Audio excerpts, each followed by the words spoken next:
إن الحمد لله نحمده ونستعينه ونستغفره ونؤمن به ونتوكل عليه ونعوذ بالله من شرور أنفسنا ومن سيئات أعمالنا من يهده الله فلا مضل له ومن يضلله فلا هادي له وأشهد أن لا إله إلا الله وحده لا شريك له وأشهد أن محمدا عبده ورسوله يا أيها الذين آمنوا اتقوا الله حق تقاته ولا تموتن إلا وأنتم مسلمون يا أيها الناس اتقوا ربكم الذي خلقكم من نفس واحدة وخلق منها زوجها وبث منهما رجالا كثيرا ونساء واتقوا الله الذي تساءلون به والأرحام إن الله كان عليكم رقيبا يا أيها الذين آمنوا اتقوا الله وقولوا قولا سديدا يصلح لكم أعمالكم ويغفر لكم ذنوبكم ومن يطع الله ورسوله فقد فاز فوزا عظيما أما بعد فأعوذ بالله من الشيطان الرجيم بسم الله الرحمن الرحيم فاستغفروه ثم توبوا إليه إن ربي قريب مجيب رب زدنا علما رب اشرح لي صدري ويسر لي أمري واحلل عقدة من لساني يفقهوا قولي سبحانك لا علم لنا إلا ما علمتنا إنك أنت العليم الحكيم الحمد لله زمونږ د روزي د درسونو نن اخیری درس دی او د درس موضوع نن توبه او استغفار دی او بیا ان شاء الله په اخر کې دعا کوو الله تعالی دې مونږ ته دې بیانولو او حق ادا کولو توفیق راکړي بیا دې الله تعالی مونږ تاسو ټول ته د اوریدو توفیق راکړي الله دې مونږ تاسو په دې باندې پوي کې او الله تعالی دې عمل کولو توفیق راکړي الحمدلله الله تعالی مونږ ته دا توفیق راکړو د نیکیو بدی د انسان په وس کې نه ده الله وغوړي نو نیکی ته برابر کیو چې الله نه غوړي نو انسان په خپل زور په خپل طاقت په خپل نیکی یا په خپل اخلاص باندې نیکی ته برابر دل نشي الله مونږ ته سره احسان وکړو الحمدلله ثم الحمدلله او بیا دغه د انتظامات او د جمعات هم موږ سره احسان وکړو محترم ارباب سے مونږ ته زیاره کوړې په عزت سره راکو الله تعالی دې غوښته دې بدلو الله تعالی دې اجر او تور کی دې غیم شکریا ادا کوم درود شریف وایو پر رسول الله صلی الله علیه و آله وسلم باندې اللهم صل علی محمد وعلى ال محمد كما صليت على ابراهيم وعلى ال ابراهيم انك حميد مجيد اللهم بارك على محمد وعلى ال محمد كما باركت على ابراهيم وعلى ال ابراهيم انك حميد مجيد نن موضوع توبه او استغفار ډیره عجیبه او ډیره خوندوره د الله تعالی یو ډیر عجیبه نظام دی د الله تعالی چې انسان عقل حیران شي ورته انسان په عقل کې راتللی نشي انسان عقل کې دومره زور نشته نه به کې دومره ځای شته چې د الله تعالی لویوالی او د الله نعمتونه او رحمتونه انسان په عقل کې راشي د ټول نعمتونو نه علاوه د الله ډېر لوی نعمت دا دی چې انسان ګناهګار دی ګناه کوي نفس دی ورسره شیطان دی ورسره کله کله انسان په ګلیل کې مراشي شکوه کوي چې موږ سره نفس دی ځکه دوکه شو یا شیطان دی ځکه دوکه شو که د دې قدر او قیمت یو تل کې تاسو واچوي شیطان او نفس وغیرہ د دې زور او ظلم او بل تل کې د الله مهرباني او خاص کر د الله مهربانيانو نه د توبه توفیق ورکول او بیا توبه قبل اول دا ډېر لوی نعمت دی الله تعالی او دا دروازه بنديږي نه دا تر مرګ پورې کلاوي څومره غټ ګناهونه انسان ولې ونه کی حتی چې شرک وشي هم خو چې د معافي وغواړي الله نه او په خپل ګناه باندې پښیمانه نو الله دته معافي وکي او الله وعده کړی چې زه معاف کوم او سره به معاف کوم هم نه بلکې د چې کوم ګناه کړی دا هغه څومره درجه وي اغا ختمو منه اگر واخلم او د لیکي په تل کې ورته واچوم دا وکړه قرآن او حدیث نه ثابت ده ان شاء الله تاسو په درس کې واورئ کوئی هم شی ور باندې الله دې موږ تاسو په دې باندې پوي کې الله دې عمل کولو توفیق راکړي نو دا الله دې لوی احسان دې په موږ تاسو باندې اول معنی تاسو ذکر د توبې او د استغفار معنی څه ده توبه د دې لفظي معنی دی ماده دا تا او با دا واپس راګرځېدو ته ویل کېږي لکه یو سړی داسې روان دی واپس راغلو نو دته د سړی توبه وستاینه دي سړی توبې د عمل او کو چې واپس راو ګرځېدو د الله تعالی د نومونو نه یو نوم دی تواب دا هغه هم دغه مطلب دی چې څنګه الله ناراض شي او مخ واړی او انسان ته غصه شي یا خپه شي نو چې انسان ورشي نو الله واپس راشي الله هم واپس د سړی ته متوجي شي او معافي ور باندې وکي او ما د ماده او مغدا خدا لفظ تواب دا د مبالغه صيغه ده ډیر زیات توبه قبلون کې ہر بار توبه قبلون کې بار بار توبه قبلون کې څومره ګناه کیږي بیا بیا کیږي او الله تعالی هر واري توبه قبلای او معافي کوي الله وعده کړی دا بار بار دا د الله تعالی ډېر لوی نعمت ده نو توبه معنا واپس را ګرځیدل به د اصطلاحي یا شرعي معنی دي شرعي معنو کې دي به د درې شرطونه دي هغه تاسو تمخ کې خیام ان شاء الله خدای لفظي معنا ول تاسو ذکرې واپس را ګرځیدل او دویم استغفار چې موږ نوما خلو یا الله تعالی قران کې بار بار ذکر کړی دی قرآنی کریم کې نو د استغفار معنی دا معافي غختل الله ما معاف کی دا چې سړی لاړو نو ویلې الله ما معاف کی او بیا بنه کوم واپس راغلو دلته وایي توبه او استغفار یا استغفار او توبه معافي غواړم دا سم چوکل او بیا به کوم هم نه دا مطلب د دې توبه او د استغفار معنی فرق پکې صرف دا دی مختصر اونته معنی کې او په عمل کې چې کله انسان ته ندامت وشي د خپل احساس د زړه چې ما دا کار غلط کو او ما الله ناراض کو ما غلطي وشوله احساس ندامت وشي او بیا خپل ګنا نه ودرېږي احساس شي او واپس راتاو شي نو دا د توبه ویل کېږي او چې سمې کړي دي مخکې اگر ته معاف کی الله دته استغفار وایي چې سره خلاصې راجمه کې نو مطلب دا دی چې مخکینی را معاف کا آئنده بنکوم الله تعالی توفیق وکینو د دې دلیل د دواړو د سورته هود آیت نمبر 61 ته سورہ هود آیت نمبر 1 هغه کې الله فرمایي فاستغفروه تاسو بخنه وغواړئ الله نه وتوبوا الیه او توبه واسي یره وګرځيږي هغه ته کله کړي کار معافي وغواړئ او واپس راشئ دا څه چې کړي دي دا غلط کړي دي واپس راشه بځای معنی دا د توبه او د استغفار بهترین طریقې سره الله تعالی په خپل وضاحت دې کړی ده فاستغفروه تاسو بخنه وغواړئ یعنی چې کړي دي هغه وایا چې الله ما معاف کړي وتوبوا الیه او واپس رام شي الله طرف ته ان ربی بشک رب زما قریب نجلی هم ده مجیب او قبلون کے هم ده جواب ورکون کے قبلون کے اجابت کون کے هم ده الله تعالی کومه نور تر سونم کولې شو دا یو آیات همغه لپاره کافی کېدلې شي چې الله تعالی هدایت باعث وګرځي پس همدومرم کافی وا الله دې موږ تاسو په دې باندې پوي کې خو چې موضوع ده چې دا ټول خبره تاسو بسین کې راشي حقیقت کې خو الله په خپل فرمایي رسول الله صلی الله علیه وسلم فرمایي چې کل بنی آدم خطاؤون ټول بنی آدم چې کوم دي دا ګناګار دي او خو ګناګار هغه دي چې هغه توبه واسي هغه الله تعالی ته توبه کوي د دې بیا شریعت کې یا اصطلاح کې درې د دې لوازمات یا شرطونه دي یو شرط دا چې کومه ګناه مې کړې ده په پښیمانه یم دویم دا چې دا ګناه एकदम پرې دي دریم دا چې آینده ونه کوم کړي مې دا مې بد کړی دي او اوس نه کوم پر دمای او آینده به نه کوم آینده به نه کوم کله چې انسان دې احساس تورسیږي چې هغه په خپل ګناه په خپل کار باندې خیمان شي او الله نه معافي غواړي نو اوس تاسو ټول نه اول الله تعالی د مهرباني غشان وګوري اگر کدی باندې یو لوی درس شوه د توحید او د الله تعالی په پہچان ګورځي کې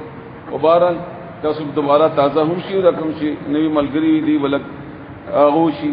کوی براشي د الله تعالی په مهرباني باندې سوره انعام آیت نمبر 12 کې الله فرمایي انعام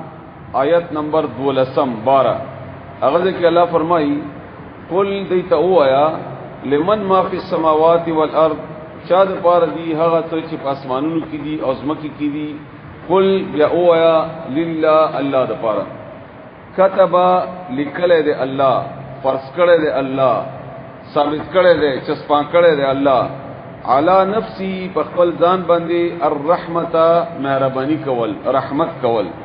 الله په خپل ځان باندې رحمت او مهرباني کول دا فرض کړی دي كتبا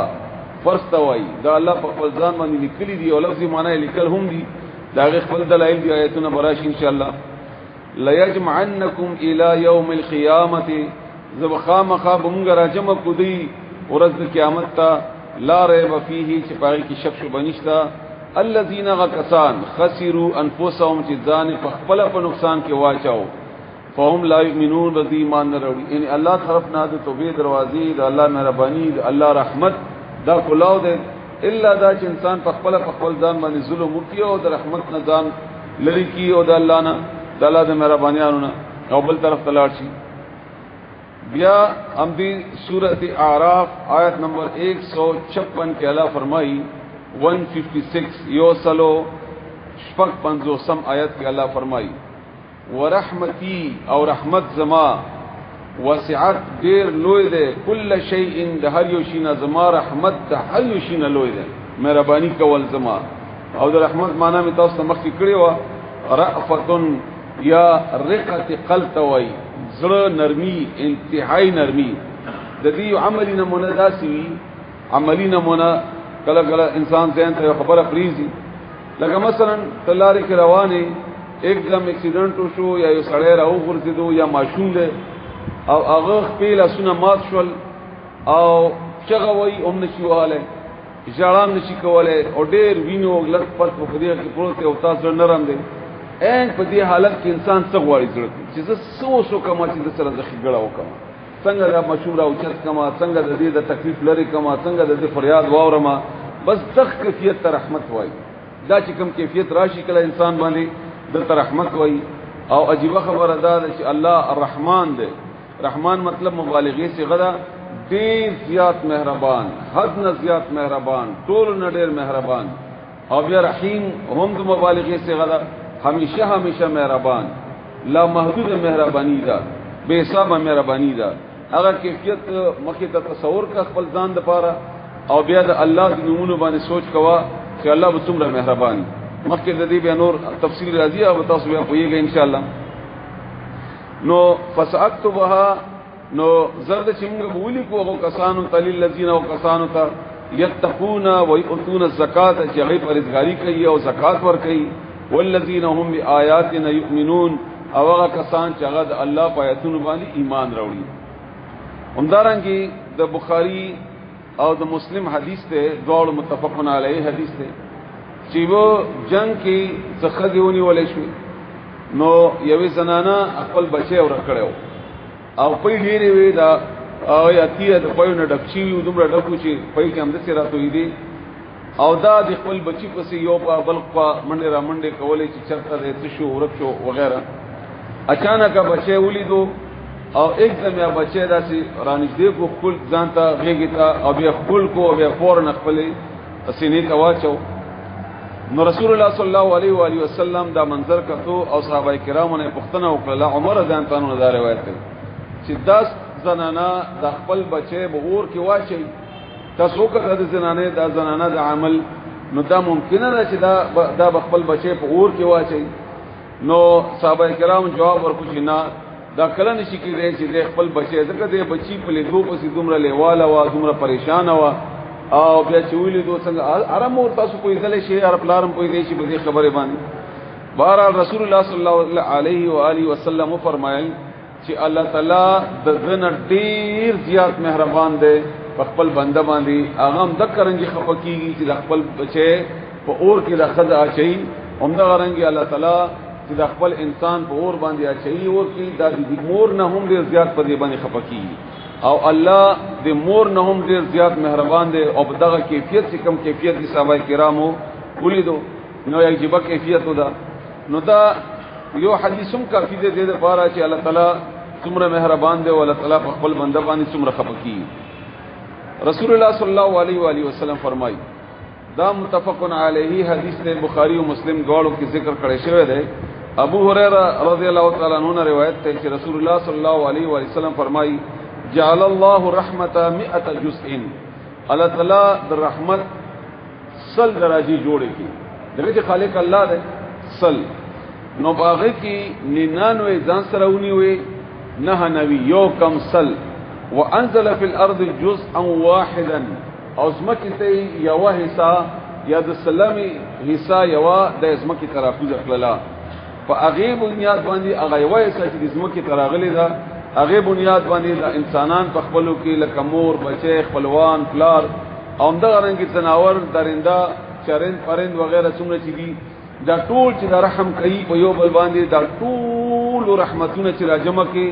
دا الله تعالی سلام حصہ ده سلام حصہ ده او 99 حصے الله تعالی خپل ځان سره اخودي دي او هغه 99 حصے و الله تعالی په خپل بندگانو باندې د قیامت په ورځ او مؤمنانو باندې بداغه رحمت نچاور دي. یو بل حدیث مفهوم ممدارنګ دي چې الله تعالی سره خپل رحمت ډیر لوی دی وسعت ډیر زیات نو د خپل رحمت د لاګو کولو د لپاره چې صفات کولو د لپاره الله جنت جوړ کو او بیا د انسانان پیدا کول چې خپل رحمت په دې باندې ورکما په دې باندې او الله تعالی د کرنګي کوي انسانانو باندې خپل رحمتونه. همدارنګ بل حدیث ته متفقون علیه حدیث ته دام د بخاری او د مسلم حدیث ته چې رسول الله صلی الله علیه وسلم فرمایي چې کله الله تعالی دا تخلیق وکړو اسمان زمکه د هات سے پیدا وکړل لما خلق الله الخلق كتب في كتابه ویلی کل په کتاب کې او اغلی کل په خپل ځان باندې خبره اولی کله الله فرض کړل لازم ہے په خپل ځان باندې چې ان رحمتي تغلب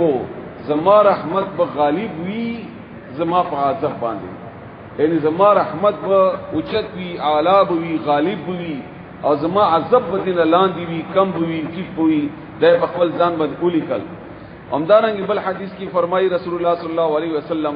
چې د عرش ته بره اولی کل الله تعالی او الته دا اولی کل كتب على نفسي الرحمه ما په خپل ځان باندې مهرباني کول فرض کړی دي او ما رحمت دا وسیله زما د غضب او زما د غصې په مقابله کې. اوس تاسو مزید نور آیتونو تراشئ. سوره مائده آیت نمبر 74 کې الله تعالی فرمایي افلا يتوبون الى الله ويستغفرونه والله غفور رحيم. بس دوی توبه نو باسي الله تا او معافی غواړي الله نه او الله معافی کوونکې مهربان دی معافی کوونکې مهربان دی. سورہ بقرہ آیت نمبر 186 یو سلو شپږ اتیایم کې الله تعالی فرمایي یو سلو شپږ اتیایم سورہ بقرہ او دا د روشی په موضوع کې د آیت الله تعالی نازل کړی دی. واذا سالك عبادي او هر کله چې تا نه سوالو کی زما بندگان عني زما مبارکی نو فإني بزچیما قریب نجدیما اجیبو ذکر لوما جواب ورکوما رسیگما قبلوما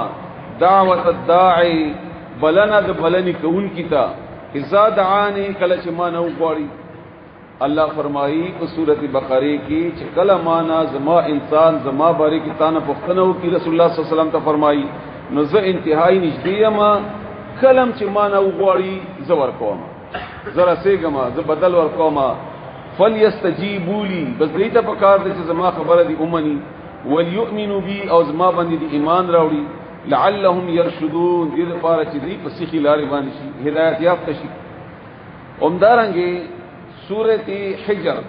آیت نمبر 49 کې الله فرمایي سورۃ حجر آیت نمبر 9 49 هغه کې الله فرمایي نبئ عبادي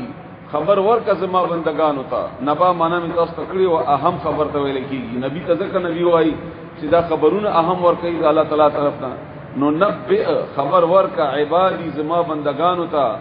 انی بشک ذچیما ان الغفور امدا زما فی کون کیما دا شکلا جمع شید عربی او قاعده دا نو په دې کې بیا ډیر زیات شدت پیدا وشي په معنی کې عمدہ صرف ز او یقینا ز معافی کون کې الرحیم او مهربان هم یما معافی کون کې او مهربان هم یما. عجیب خبره دا چې الله تعالی آیاتونه چې تاسو کله په قرآن کریم کې جمع کوي د الله تعالی د مضامینو په لحاظ سره نو ټول نه ډیر د الله نوم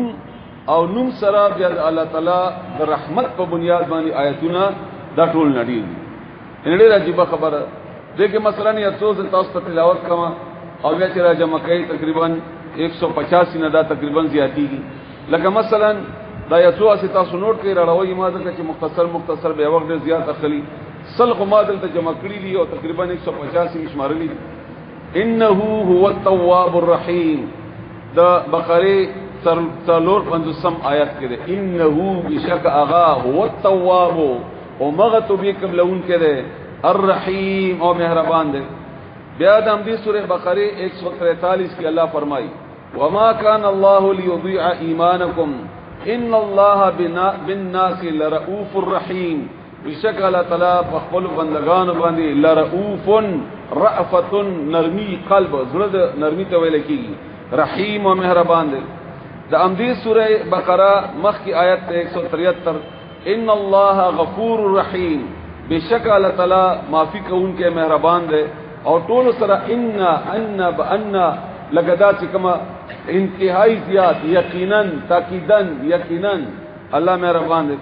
بیا هم دی بقره 182 کې الله فرمایي ان الله غفور رحیم الله معافی کوونکې مهربان دی هم دی بقره 192 کې فرمایي فان الله غفور رحیم بس الله معافی کوونکې مهربان دی هم دی سوره بقره 199 کې بیا الله فرمایي واستغفر الله ان الله غفور رحیم الله معافی کوونکې مهربان دی سورہ بقرہ 207 کی بیا اللہ فرمائی اللہ رؤوف بالعباد اللہ ډیر نرمی کوونکی دی په بندگانو باندې همدارنګه چې دا تاسو راجمع کیو په سید همدی سورہ بقرہ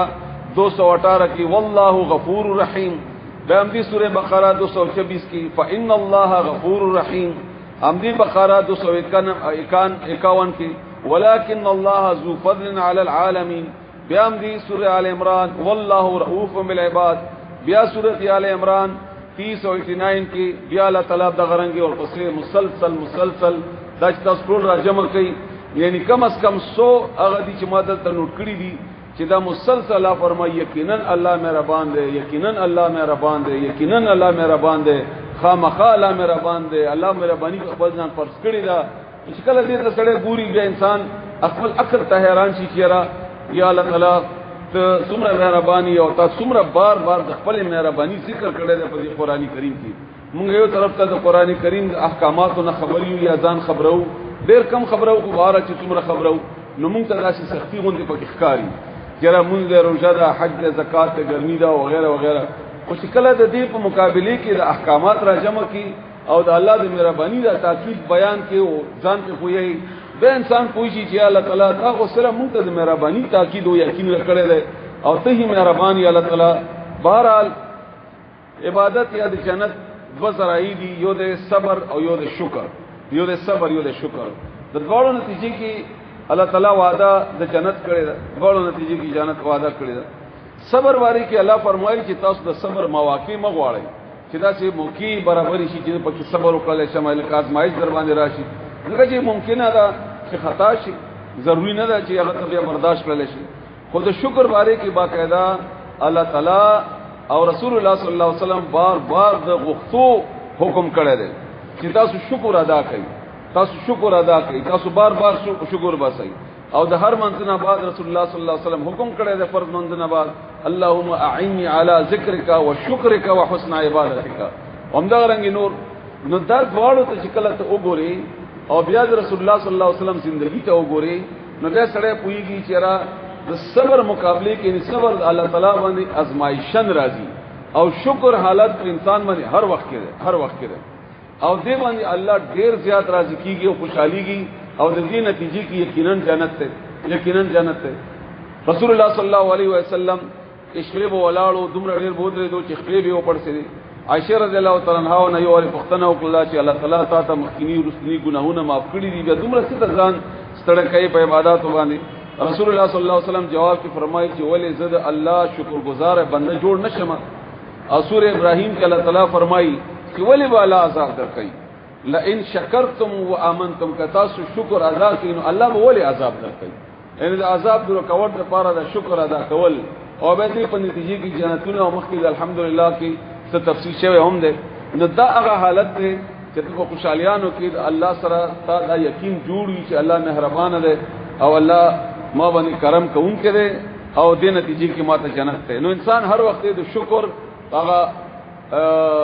یو نمونه جوړ شي الله تعالی یو کې داسي وځو توبې باره کې څه آیتونه دا تقریبا داسي تمهید شانته و چې دا الله تعالی مهرباني او ذهن کې راشي اړو بنیا حدیثونه او خبره ټوله الله تعالی په سورته بقره آیت نمبر 222 کی فرمائی سورہ بقرہ آیت نمبر 222 ان اللہ بشکل تعالی یحب التوابین منکی توبی وستون کو سرا الله سوک چې الله ته توبه واسي الله اغسر منکی الله منکی توبی وستون کو سرا او دا ډیره غټه خبره ده چې الله در سره مینه وکي دا ته شهر وخت الله نه معافي غواړي بس همدغه خبره ده او زړه سره غواړي نو الله تعالی سره بیانونه کوي الله تعالی دې موږ هغه خلکو کې حساب کی ويحب المتطهرين او لا منا کوي پاک ساتون کو ځان سره چې ځان پاک ساتي د سورې نور کی حکم ده آیت نمبر 31 31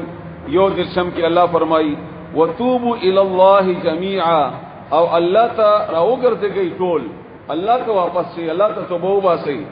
ايها المؤمنون يا مؤمنانو الله تعالی شي الله تعالی وګرځي توبه واسي لعلکم تفلحون دې لپاره چې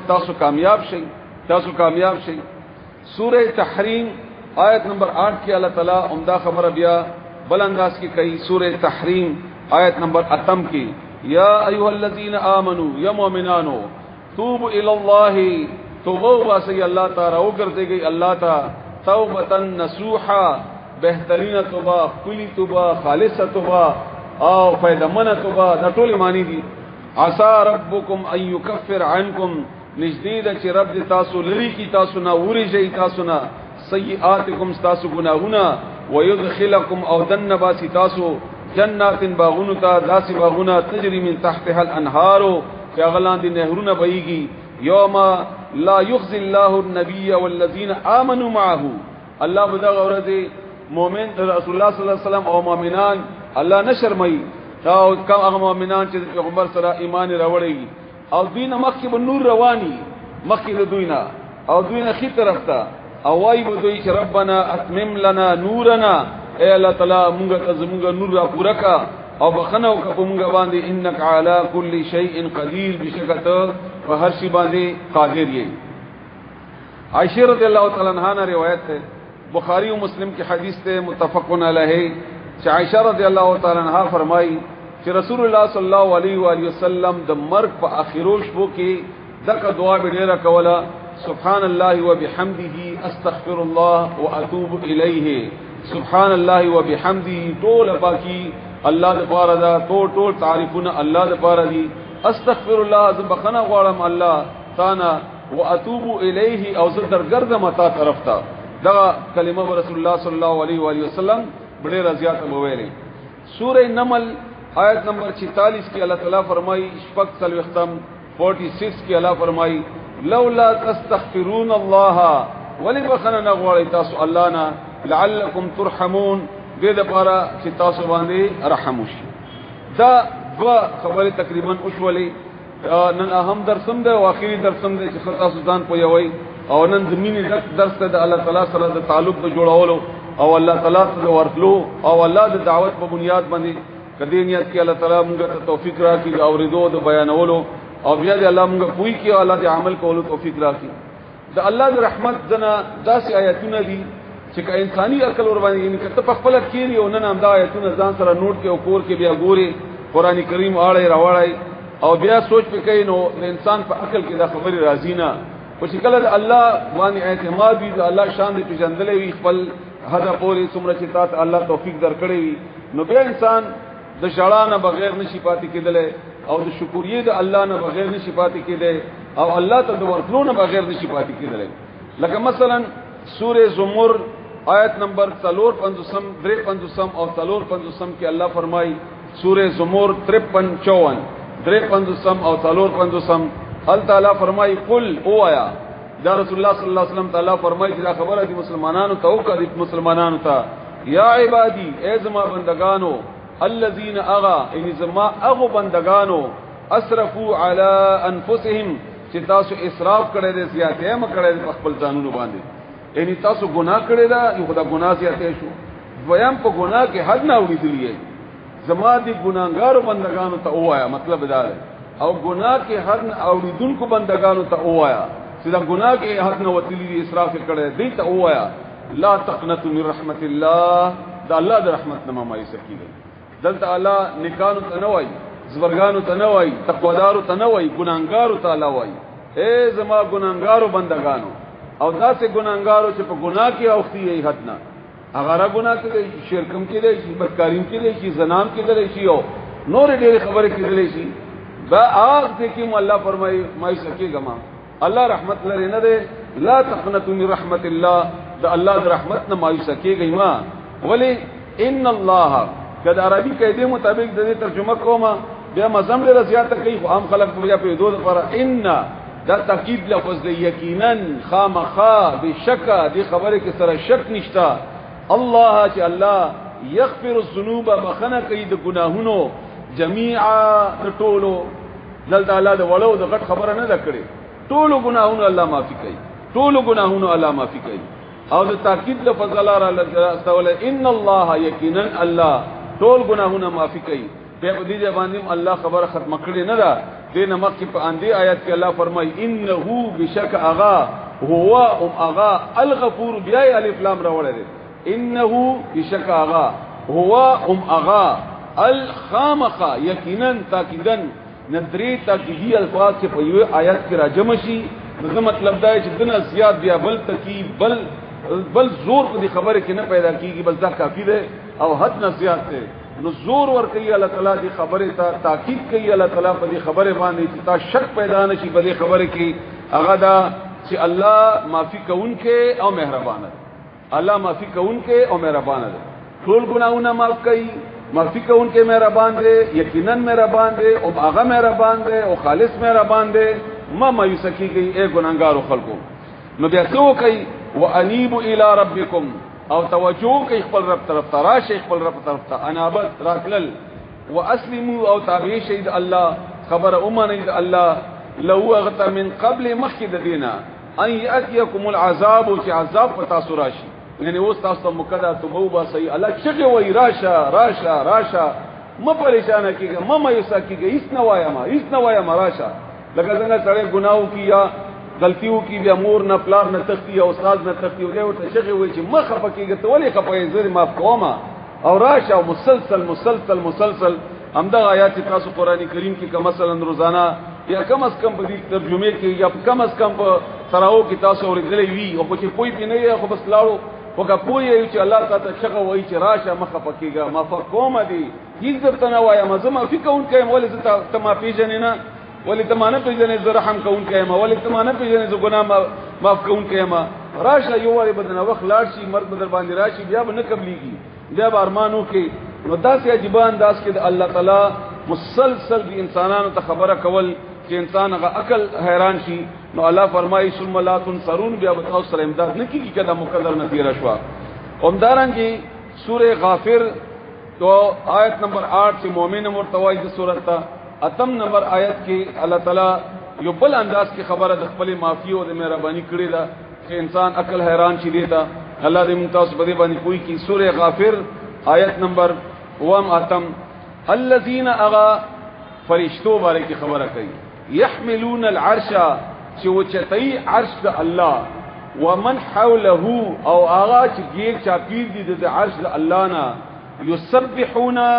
دی تسبیح بیانې د الله سبحان الله وای د الله پاکي بیانې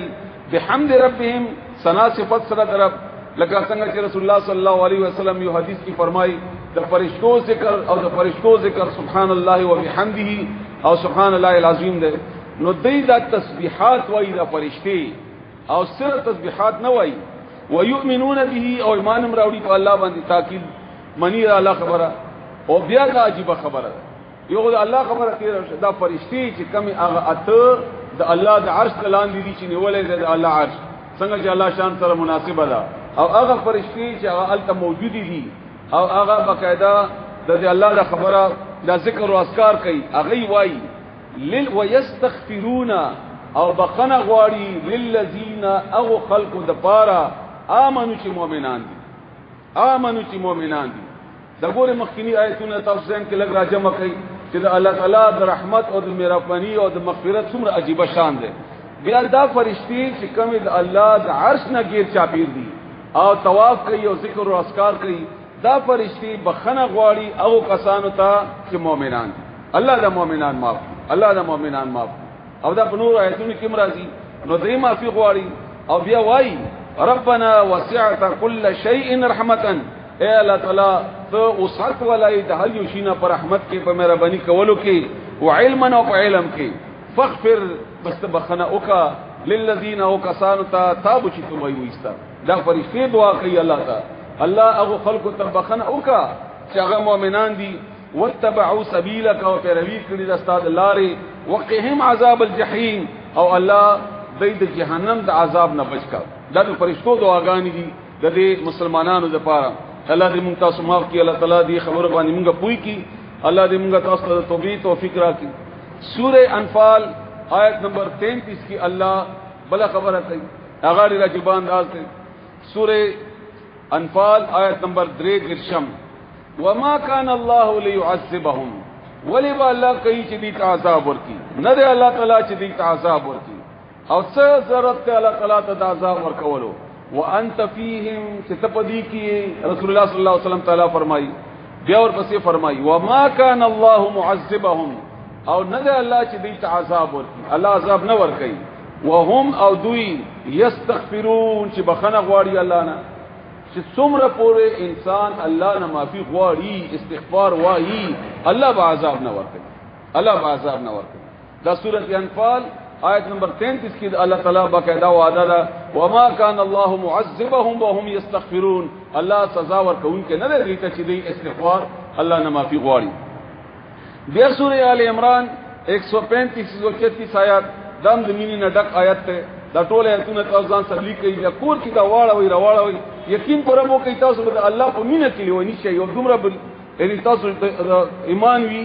او رکتل کومګه کې تقریبا ختم شوه دی بلکې شقاوت د ظلم کې پیدا شوه دی ظلم سخت شوی دی خو چې بار وګورئ نو الله تعالی د مهرباني نه بسړې حیران شي او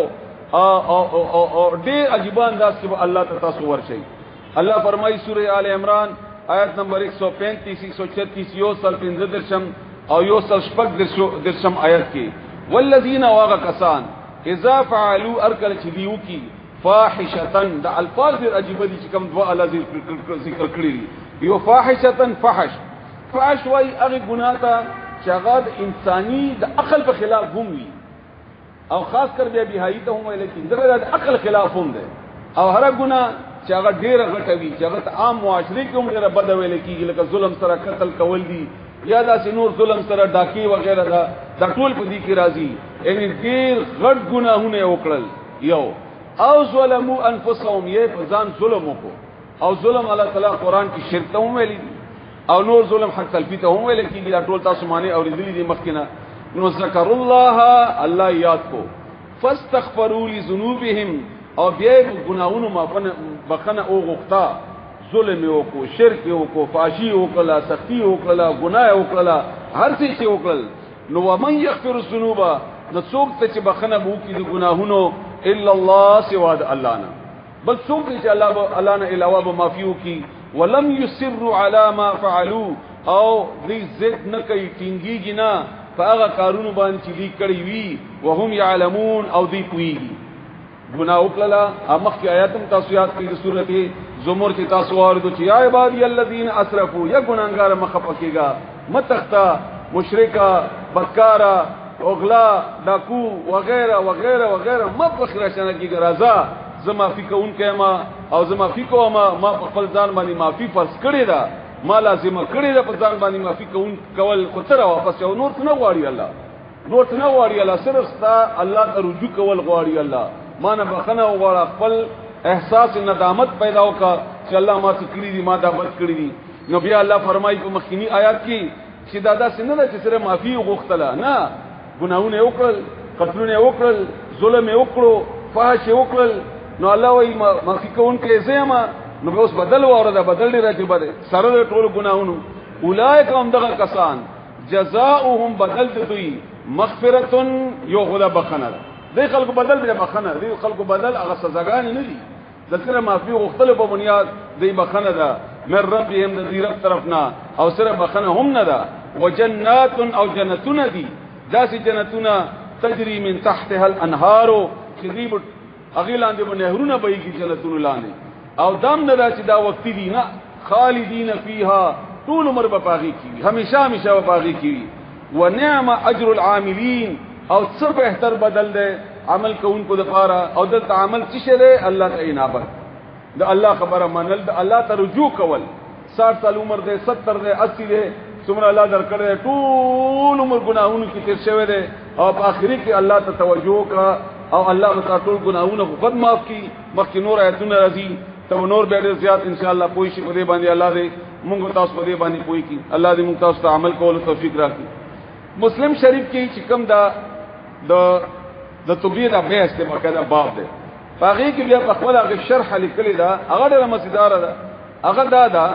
چې د توبې د حدیث باندې چې سوچ کوي دا کوم تاسو واوریدل یا آیاتونه باندې سوچ کوي نو بس دینه بغیر نه کیږي چې انسان په دې باندې ایمان راوړي چې الله ته صرف توبې قبل اون کوي ته صرف معافي کوون کوي ته صرف رحمت کوون کوي په انسانانو باندې او ته هر وخت توبه قبلای او بار قبلای او هر بار قبلای په هر حال دارنګي زمونږه چې څومره پیغمبران دي د آدم علی السلام نواغله رسول الله صلی الله علیه و سلم پورې چې کوم کیسې په قران کریم کې بیان شوی دي هغه ټول د توبې په خپلهم چې کوم ځای کې اغینا د اغلازش شوی دي او هغه بنیاد باندې خپل او خپل امتیانو ته هم د توبې او د استغفار خبره کړې ده لکه مثلا آدم علی السلام دعا ده هغه باندې کې الله تعالی سوره طه کې فرمایي وعصى آدم ربه فغوا د آدم علی السلام د رب نه فرمانی وکړه نو هغه ونه وکړه واقعا تاسو معلومه ده نو بیا ویل آدم علی السلام سوره اعراف آیت نمبر 23 کې او عجیب خبره ده چې دا کلمې چا وخدي الله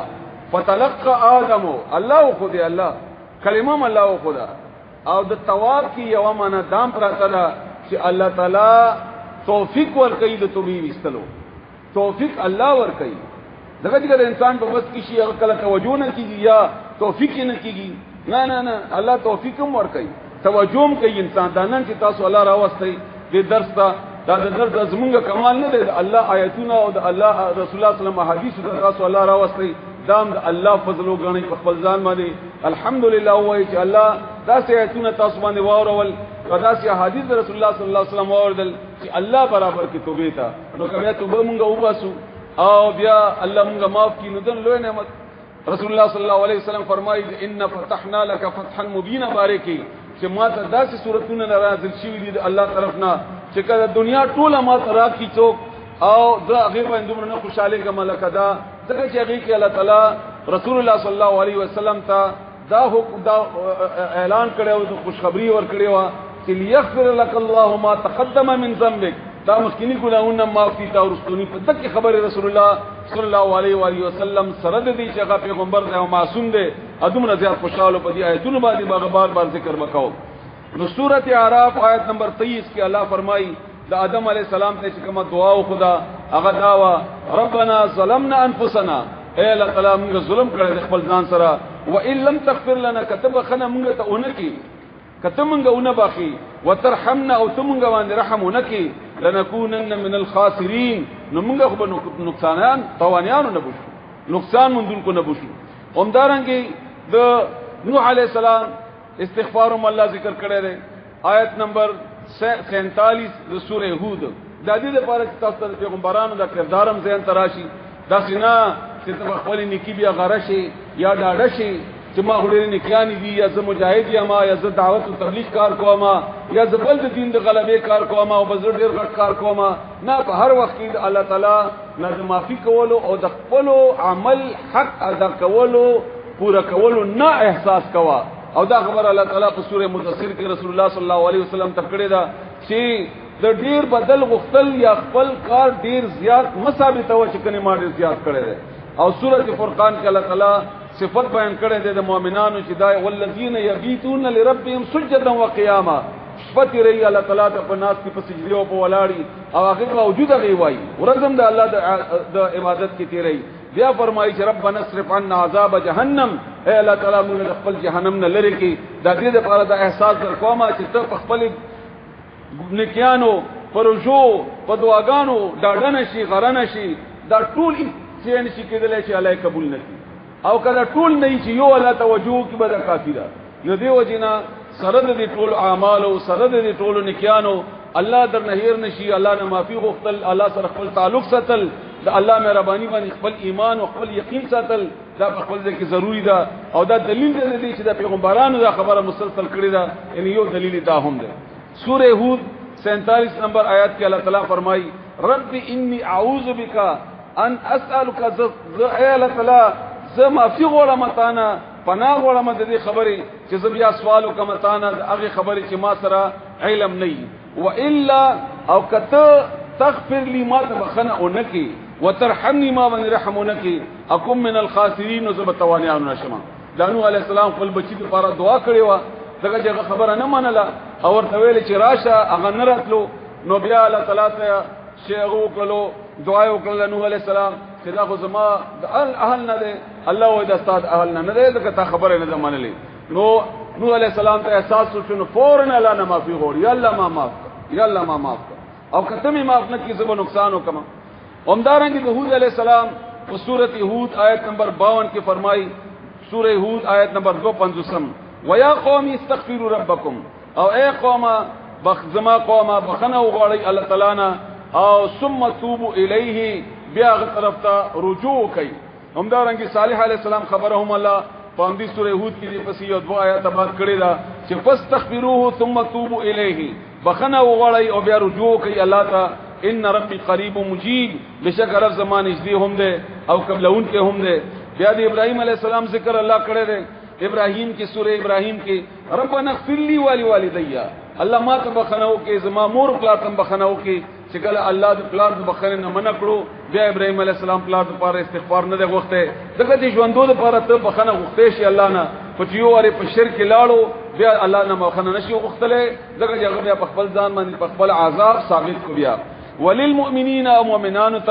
یوم یقوم الحساب فورز د هغه ورځې چې حساب لپاره د هغه ولاړه یعنی ادریږي خلق حساب ته د قیامت پورې الله مؤمنانو ته مغفرت نصیب کړي یو حدیث کې داسې دی مفهومي داسې دی چې کله انسان ټول مؤمنانو ته معافي غواړي لکه څنګه چې ابراهيم عليه السلام غوښتل دا نو د هر مؤمن په بدل کې یو نکی ته ملاوي شي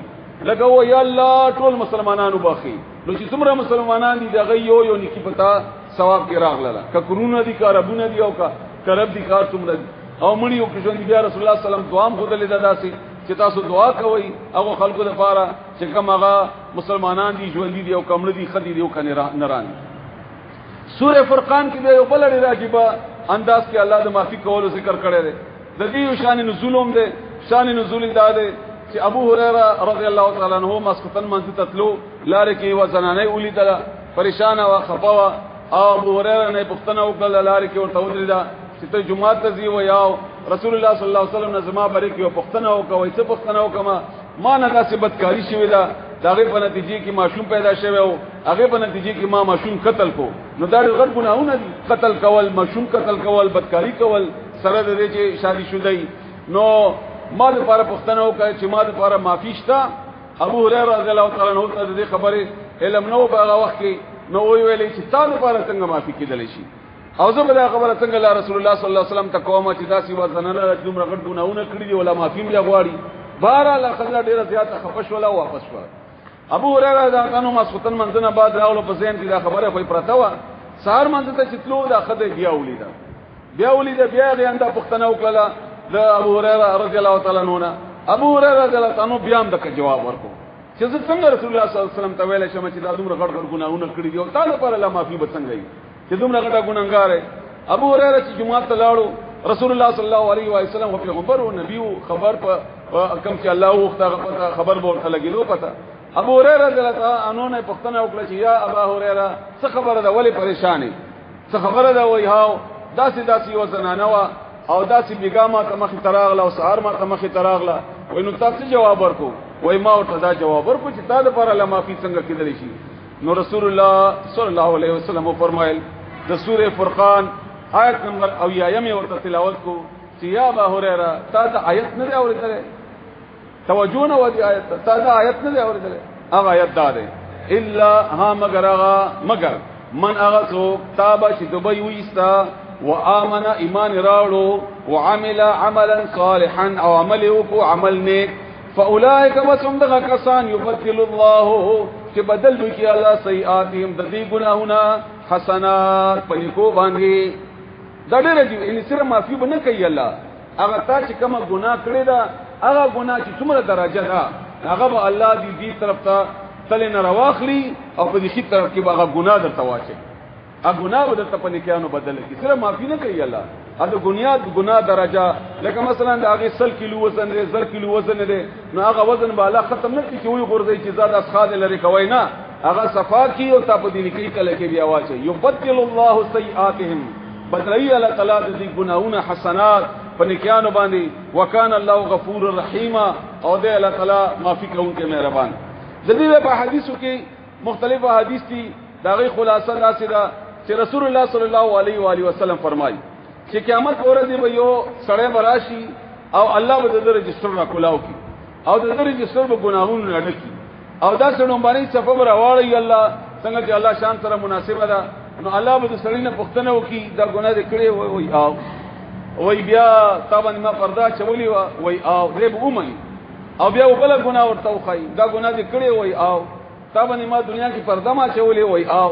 نو دا سړی چې د رجستر ته ګوري د دې لرزه د دې پریشانی د دې خفقان دا به زیاتیږي نور چې دا خو غوړ ګناونه و ډیر وړ چې ما په دنیا کې کول چې ما به سره احساس هم نه وغیرہ دا خو هغه دي او دا مخکې خو د مار رجستر ډک د ګناونه نه او خپل عمل خو اصل انسان ته معلومي نو ډیر غبرا او ډیر پریشان او ډیر په عجيبه حالت کې شي بیا به الله ورته وای دا ګناه دی به اقرار وکړي چې او دا ګناه بیا به الله وای ز ما معاف کړی او تا د نیکیانی می دا د ګناهونه می د نیکی په تل کې درته واچول انسان هغه حریص ته دله چې کله نام ورکړي دا به نور غواړي نو دې سړی بیا فورن الله ته ویلي چې الله زما غړ ګناهونه مرو بس یعنی ګوره کنه دلته یو طرف ته دا کیفیت چې هغه ډیر زیات پریشانی حالت کې وو چې دومره غړ ګناهونه دي زما رو رجستر درته بل طرف ته چې الله هغه ګناهونه او تبدل کړ په نیکی باندې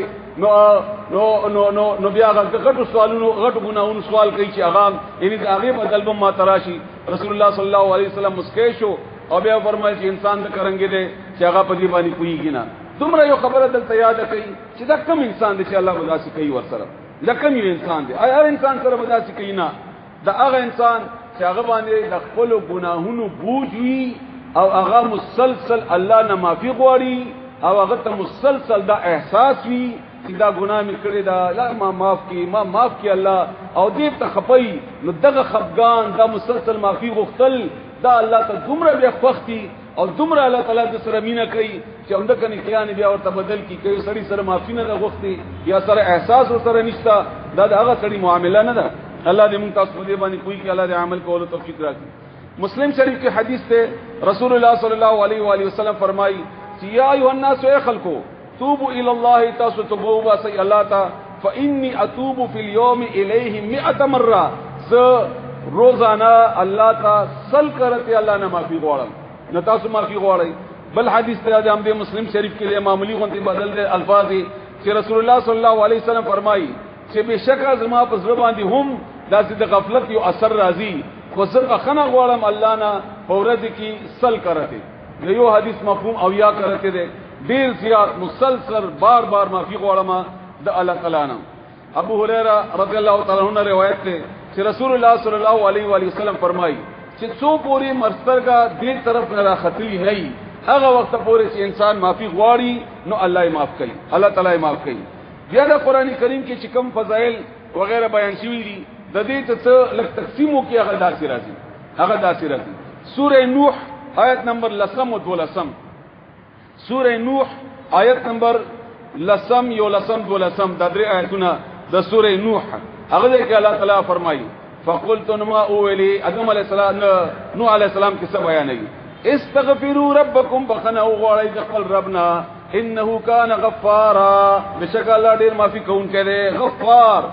مبالغه صيغه ډیر زیات معافی کون کړي ډیر زیات معافی کون کړي نو څه چل بوشي یو غوتا ګناونه معاف شي الله ما معاف کی بل دنیا انعاماتم الله درکی هغه دادی یرسل السماء علیکم ادرارا روب رای پتا سبحان باران مسلغات رحمت نډک نرمی سره بغیر د نقصان نه داسې بارانونه به پتا سبحان راووري الله تعالی د بارانونه چلی د ګرمي چلی دا هم ته څنګه د ګناهونو اثر وي او موږ بخنه نه غواړو ولا نه استغفار نه غواړو عمر رضی الله عنه یو اعلان کو چې راځي راوځي چې توبه وباسو الله ته چې نظامات استقا پړاو نو لاړو مونږ ونکو واپس راغلو نو چا مختنه وکړه چې ولی ته خو وای ما د الله هغه دروازه وټکوله چې کوم دینا حکم کیږي الله تعالی تا ازمکه اسمان ته باران د ورولو او هغه د استغفار ما الله نه ګناهونو معافي وغوښتله نو چې کله انسان د ګناهونو نه معافي غواړي نو الله ور باندې باران راووري الله تعالی ته موږ باندې هم د رحمت باران راووري د خلکو باندې دا مشکل آسان کی الله او موږ معافي غواړو د خپل ګناهونو نو یو خبره ده دویم ويمددكم باموال وبنين او زیات کم زدی په مالونو کې دا یې څو ضرورتونه دي انسان دا کوم چې الله تعالی ذکر کړی دي دا هر انسان به یې څو ضرورتونه دي مالونه به ډیر ورکم مال او موږ ټول د مال پریشانیاں دي دکان نه چلیږي کار نه چلیږي معاشي پریشانیاں دي فلانه الله او استغفار غواړه زبستا په مال کې د برکت ورواچوم تا مال به ډیر کما دا دکان به بیا چلیږي تا ته الله د حلال او رزق بندوبست کی بعضی کلا فرمایي چې هغه دینه به رزق درکما چې تا اډو توقع کې ناراضي من حيث لا يحتسب تا به خیال کې ناراضي هغه دینه به درکما یو به مال درکما دریم وبنینا او زامن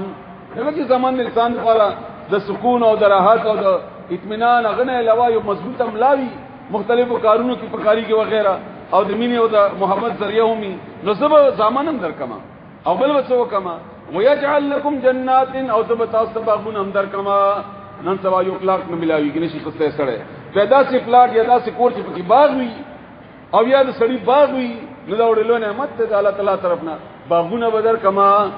او بل ويجعل لكم انهارا او نهرونه بدر روان کما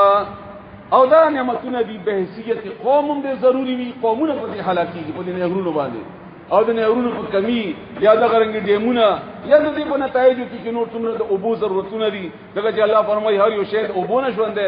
هر یو شی اوبو نشوند دی بیا الله تعالی بیا دې یو څو آیتونه د رسول الله صلی الله علیه وسلم حدیث دنا استغفار خیمه بیا یو څو آیتونه بیا حدیث ان شاء الله تاسو ان شاء الله ډیر خو وضاحت سره پوه شئ رسول الله صلی الله علیه وسلم بخاری شریف کې یو د استغفار یو کلمه خود لیدا نورم ډیر دي خیمه د ټولي ان شاء الله چرپ کوي نو هغه کلمې باره کې رسول الله صلی الله علیه وسلم فرمایي چې دا سید الاستغفار ده دا د ټولو ګناهونو هغه سردار دعا ده د استغفار د بخنه د غوښتو او دې باره کې رسول الله صلی الله علیه وسلم په امدی بخاری شریف کې فرمایي چې څوک د زړه دا دعا سحر منځنه بعد او غواړي سحر د فرض منځنه بعد نو کله مقام پوری مر شو نو دې به جنت تلاشي دې به جهنم نه بچي او که مقام وغواړي او سحر پوری دې مر شو نو الله به جنت ته بوزي او جهنم نه به الله نه بچي یقین سره دا یو دعا یو څو الفاظ دي دغه دعا چې سحر یا دغه دعا چې مقام وغوښته الله به جنت ته بوزي هغه دعا ده اللهم انت ربي لا اله الا انت خلقتني وانا عبدك وانا على عهدك ووعدك ما استطعت اعوذ بك من شر ما صنعت ابوء لك بنعمتك علي وابوء لك بذنبي فاغفر لي فانه لا يغفر الذنوب الا انت او الله تعالی ته ګناه قبلون کوي الله مونږ ته ګناهونه معاف کړي مونږ خپل وس مطابق خو ګناه کړی دا مونږ اقرار کوو د خپل ګناهونو خو اقرار کوو د دې خبره هم چې ته بخنه کوون کوي بل څوک د بخنه کوون کوي نشتا همدارنګي د مانځنه بعد رسول الله صلی الله علیه و علیه وسلم مسلم شریف حدیث ته هغه درې وری به دعا هر فرض مانځنه بعد کم از کم بغسلا او ویلې به استغفر الله استغفر الله استغفر الله همدارنګي ترمذی شریف کې یو حدیث ته رسول الله صلی الله علیه وسلم دعا داسې غوښته رب اغفر لي اے رب تبخنه وکماتا وتب علی او مهرباني وکړه ما باندې انک انت التواب ته توبې قبلون کې الغفور او بخنه کون کې هم یې همدا غرنګ یو بل دعا ده رسول الله صلی الله علیه وسلم فرمایي ابو داود حدیث ته ده استغفر الله الذي لا اله الا هو الحي القيوم واتوب الیه دا رسول الله صلی الله علیه وسلم کولا بل یو دعا ده د مسلم شریف حدیث کې ده هغه دا څه ده اللهم اني ظلمت نفسي ظلما كثيرا اے الله تعالی ما خپل ځان سره ډیر زیات ظلم کړی ولا يغفر الذنوب الا انت او هیڅ معافي کوونکی نشته سوا د تانا فاغفر لي مغفرة من عندك بخنه وکي ماتا د خپل طرفنا ورحمني ورحمك انك انت الغفور الرحيم بشک هم ته معافي کوونکی مهرباني رسول الله صلی الله علیه وسلم فرمایي جابر بن عبد الله رضی الله تعالی عنہ روایت ہے چې یو سړی د رسول الله صلی الله علیه وسلم په خدمت کې حاضر شو یې ورته خبره او د مسلسل وای هاي زما ګناه حلال شوم زما ګناه خپل ګناه یادوله بار بار دا خبره کوي تواري ولا رسول الله صلی الله علیه وسلم ورته فرمایل چې او آیا د سړي ته الله تعالی رسول الله صلی الله علیه وسلم فرمایل چې اے الله ستا مغفرت ستا رحمت دا زما د ګناهونو نه ډیر لوی دی یعنی ما به څومره ګناهونه دي دا زما کا بډه کی نو الله څومره لا شان لوی دی نو زما د ګنا نه ستا مغفرت ډیر لوی دی او اے الله تعالی زما ګناهونه ستا د مغفرت کې مقابله کې ډیر کم دي وای بیا وایا بیا ویلی وای بیا وایا بیا ویلی درې واری بیا رسول الله صلی الله علیه وسلم ورته فرمایل چې ستا ګناهونه معاف شول دا الله طرفنا ابو بکر صدیق رضی الله تعالی عنہ روایت ته رسول الله صلی الله علیه وسلم فرمایي ابو داود کی حدیث ته دا چې کم سړی پورز کی اویا کرتی استغفر الله وای الله نه د خپل ګناهونو معافي غواړي دا الله په حساب کې ګناګار اډو لیکل کیږي نشمار لیکيږي نه دغه سره احساس د خپل ګناهونو او بار بار غواړي د دې ګناهونو رسول الله صلی الله علیه وسلم حدیث ته ابو ذر رضی الله تعالی عنہ روایت ته چې رسول الله صلی الله علیه و علیه وسلم فرمایي چې الله فرمایي حدیث قدسی ده چې اے انسان ته ما عبادت کوا او ما نه معافي غواړه او امید ساتل دي چې زتا معاف کوما نو ته ګناه کوا زبر معاف کوما خو چې ته ما سره ملاو شي په داسې حال کې چې تا شرک کړي نه زبتا ګناه معاف کما فلا ابالي ما بني اثر نشته دې خبره دغه کله کله سړی معافي کوي یا چاته څور کوي کله غبراو شي کله خدینه مجبوری کله یارانو دستان نه مجبوری کله ځان نه مجبوری الله وي زو چانه مجبور شمه ما ته پروا ده چې زما پروا ولرم چې دی ولې معاف کما زما تا معاف کما او ما ته هیڅ ما باندې تاثیر نه پریوزي او نه ما باندې متونو کی کمی راځي نور حدیث هم چې ووري حیران بشي رسول الله صلی الله علیه و علیه وسلم فرمایي چې یو سړی د آخرت ژوندۍ دا ډیره بهتره د عمل د قیامت پر ورځ هغه سړی عمومي چې کم سړی په خپل عمل نامې کې استغفار زیات لیکلې وي زیات کړي دغه ځل لیکل کېږي د رسول الله صلی الله علیه و علیه وسلم څنګه چې بیان کړی څنګه چې الله فرمایي چې فرشتي لیکي همدارنګ بل حدیث د رسول الله صلی الله علیه و علیه وسلم ترمذی او ابو داود کې ذکر دی حدیث چې دې کلمې سره چې الله نه معافي او غختلا الله به معاف کی حتی کی چې دې جهاد نه تخدل ولی نه دغه جهاد نه تخدل ګناه کبیره ده او الله نه معاف کوي خو کداغه کلمې سره معنا معافي غواړي نو زبر دې معاف کما استغفر الله الذي لا اله الا هو الحي القيوم واتوب اليه اے لا ذبخنا غواړم تانا چې الله هغه ذات چې بل اله نشتا او هغه ژوندې دی او قائم ساتون کړي او زه ورګرځم هغه طرف ته الله به ټول ګناهونه معاف کړي یو بل حدیث ته هغه د ابو ذر رضی الله تعالی عنہ روایت ته مفهوم او رسولي حدیث سره دی چې اے زما بندگانو تاسو ټول گمراه یې مگر دا چې زړه ته هدایت وکم او تاسو چې مان هدایت طلب کړئ زبې تاسو ته هدایت درکما تاسو ټول محتاج یې الا دا چې تاسو حاجت پورا کما زه تاسو حاجت پورا کما او تاسو ټول غختن کې او کمزور یې نشته در سره الا دا چې تاسو غوړی زی درکما تاسو ته وګت لمبا چوڑا حدیث ته او تاسو ټول ګناګار یې الا دا چې مان معافي غواړي او زه تاسو معاف کما او تاسو کې تقوا نشته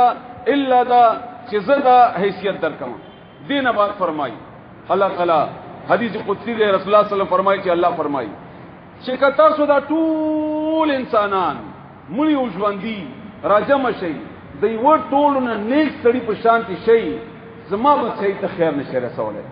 ما ضرورت تاسو ته نشته تاسو نکی ته زما ضرورت نشته د یو د ماشي د وزر برابر هم او بیان دي حدیث ډیر لمبا چوڑا دی هغه اخر کې الله فرمایي چې یو دریاب په غاړه باندې یو ستنه چې داسې وبو کې ورخته کی او څومره وبو چې په راکړل کیږي دومره هم تاسو ما سره امداد نشئ کولای او که تاسو دا ټول بدن شي مړي ژوندۍ ټول انسانان هغه بدترین سړي په شان دي او بیا ماته نقصان رسول غواړي زما په بچی کې نقصان تاسو نشئ کولای او زه تاسو معاف کوم که تاسو دا حدیث تر 15 حدیث دی مضمون لري لوی دی دا ټول خلاصه تاسو بیانوم کته د ګناهونو نه د اسمکه ډک شي او تا د ګناهونو اسمان ته راورسیږي دومره ډک شي ما هیڅ پروا نشته چې تاسو معاف کما ما هیڅ توان نه کیږي په دې باندې زما هیڅ خرچه نه کیږي په دې باندې زه هیڅ نه مجبور نه یم ما ته هیڅ رکاوټ نشته په معافي کې زه تاسو معاف کما همدارنګه ترمذی شریف حدیث ته بل رسول الله صلی الله علیه و آله وسلم فرمایي چې انسان چې کله ګناه وکي د پزړه باندې تور نقطه ولګي چې بلا کوي بلا حتی چې د ټول تکتور شي او الا یو چنګاری برابر یو ځای کلاو پاتې وي او دې به معافي وغواړي نو بیا د زړه دوباره صفا کما او بیا رسول الله صلی الله علیه و وسلم باقاعده د سوره مطففین هغه آیاتونه تلاوت کو کلا بل ران علی قلوبهم د دې زړونو زنګ نیولې ده او هغه زنګ به د استغفار سره او یو بل حدیث کې قران سره هغه الله تعالی به معاف کی هغه به لري کې زړه صفا کی ورته رسول الله صلی الله علیه وسلم فرمایي چې ټول بنی آدم ګناګار دي خو ګناګار هغه ده چې هغه الله تعالی نه معافي کوون کوي الله تعالی نه معافي غواړي همدا کننګي دبل حدیث بیا د ترمذی شریف ومغه سره چې تاسو غواړئ زما کوم ما د پاره هیڅ رکاوټ نشته او ما د پاره زه ته یعنی څو رکاوټ نه کیږي نه ماته پرواره دي چې تاسو ټول معاف کما اگر که تاسو ګناونه دي اسمان ته ولې راو نه رسي الله ان دي ګناونه اسمان ته نه رسي دورمه کې دی نشي خدا الله تعالی سره احساس ورکړي د خپل مهرباني او د خپل رحمت انس رضی الله تعالی عنہ روایت ده رسول الله صلی الله علیه وسلم فرمایي مسلم شریف کې حدیث نور کتابونو کې هم ده چې د دې الله چې کله تاسو معافي غواړئ د دې خوشالي دو یو مثال ورکړی د رسول الله صلی الله علیه و علیه وسلم هغه دا چې کله یو سړی روان دي سفر کوي په دشت بیابان کې آبادی نشته بل څه نشته بازارونه دکانونه وغیرہ نشته او د سره اوخه باندې د سامان هم ده د تجارت او د خوراک او د څښاک سامان هم ده ور باندې او دا سړی ستړی شو یو ځای کې آرام کوي اول د سملاستو ود شو چې چې را پاتې د اوخه نشته سامان هم لاړو کاروبار هم لاړو او روټي هم لاړه او بم لاړې او دشته دا بیابان دې نستانه بدیستانه کلیشته نچانه وبغختل شي دې ګرځي یو قابل قادي وخي پرې اخر دې مایوس شي دغه چوخه ملاو نشي او بیا دې کې ستر استمان او مایوس نه امیدا یو ونی ته تکیه ولګي او بیا ودی شي دغه چې بس مرګ نه دینه بایله او مرګ بنور څنګه دې ودی شو بیا را پاتې څنګه دې را پاتې هغه وخت سره خوا کې ولاړی او مغه سامان مغه وبوخه تاسو نه پښتنه کومه دا سره به څومره خوشحال شي خپل وخته دغه ژوندۍ واپس راغله کاروبار واپس راغلو مایوس شوی و ټول نو رسول الله صلی الله علیه وسلم فرمایي چې کله انسان ګناه کوي واپس الله تراشي دا دی اوخه ولنه هم الله دې زیات خوشحالي هرم بني احادیث تاسو تمهید کې واردل آیاتونه اغه دا تاسو ټول سره تړي بیا تاسو ان شاء الله نورم د الله تعالی په دې رحمت باندې او په مهرباني باندې تاسو ذهن کولاوي ترمذی شریف کې حدیث ته چې هغه وخت پورې زه ګناه معاف کوم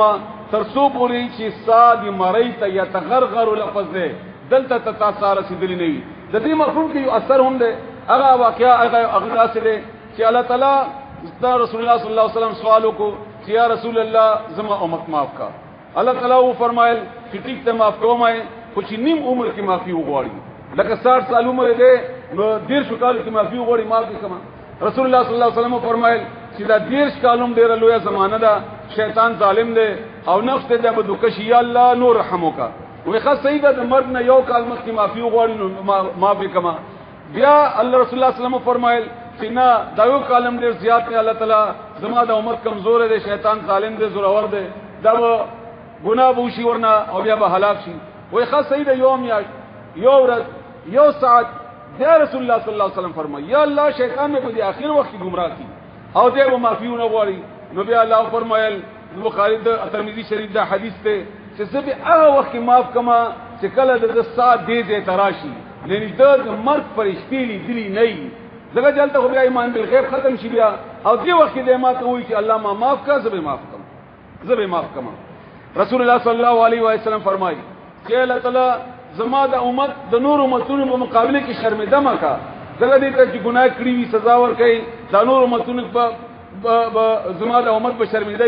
رسول الله صلی الله علیه وسلم تعالی فرمایي چې نور امتونه نه چې زه ګناه د سزا ورکوم تانه به هم پټ ورکما دې لپاره چې تاسو هم تکلیف نه رسیږي یعنی دا الله تعالی په دې امت باندې او د رسول الله صلی الله علیه وسلم په دې رحمت باندې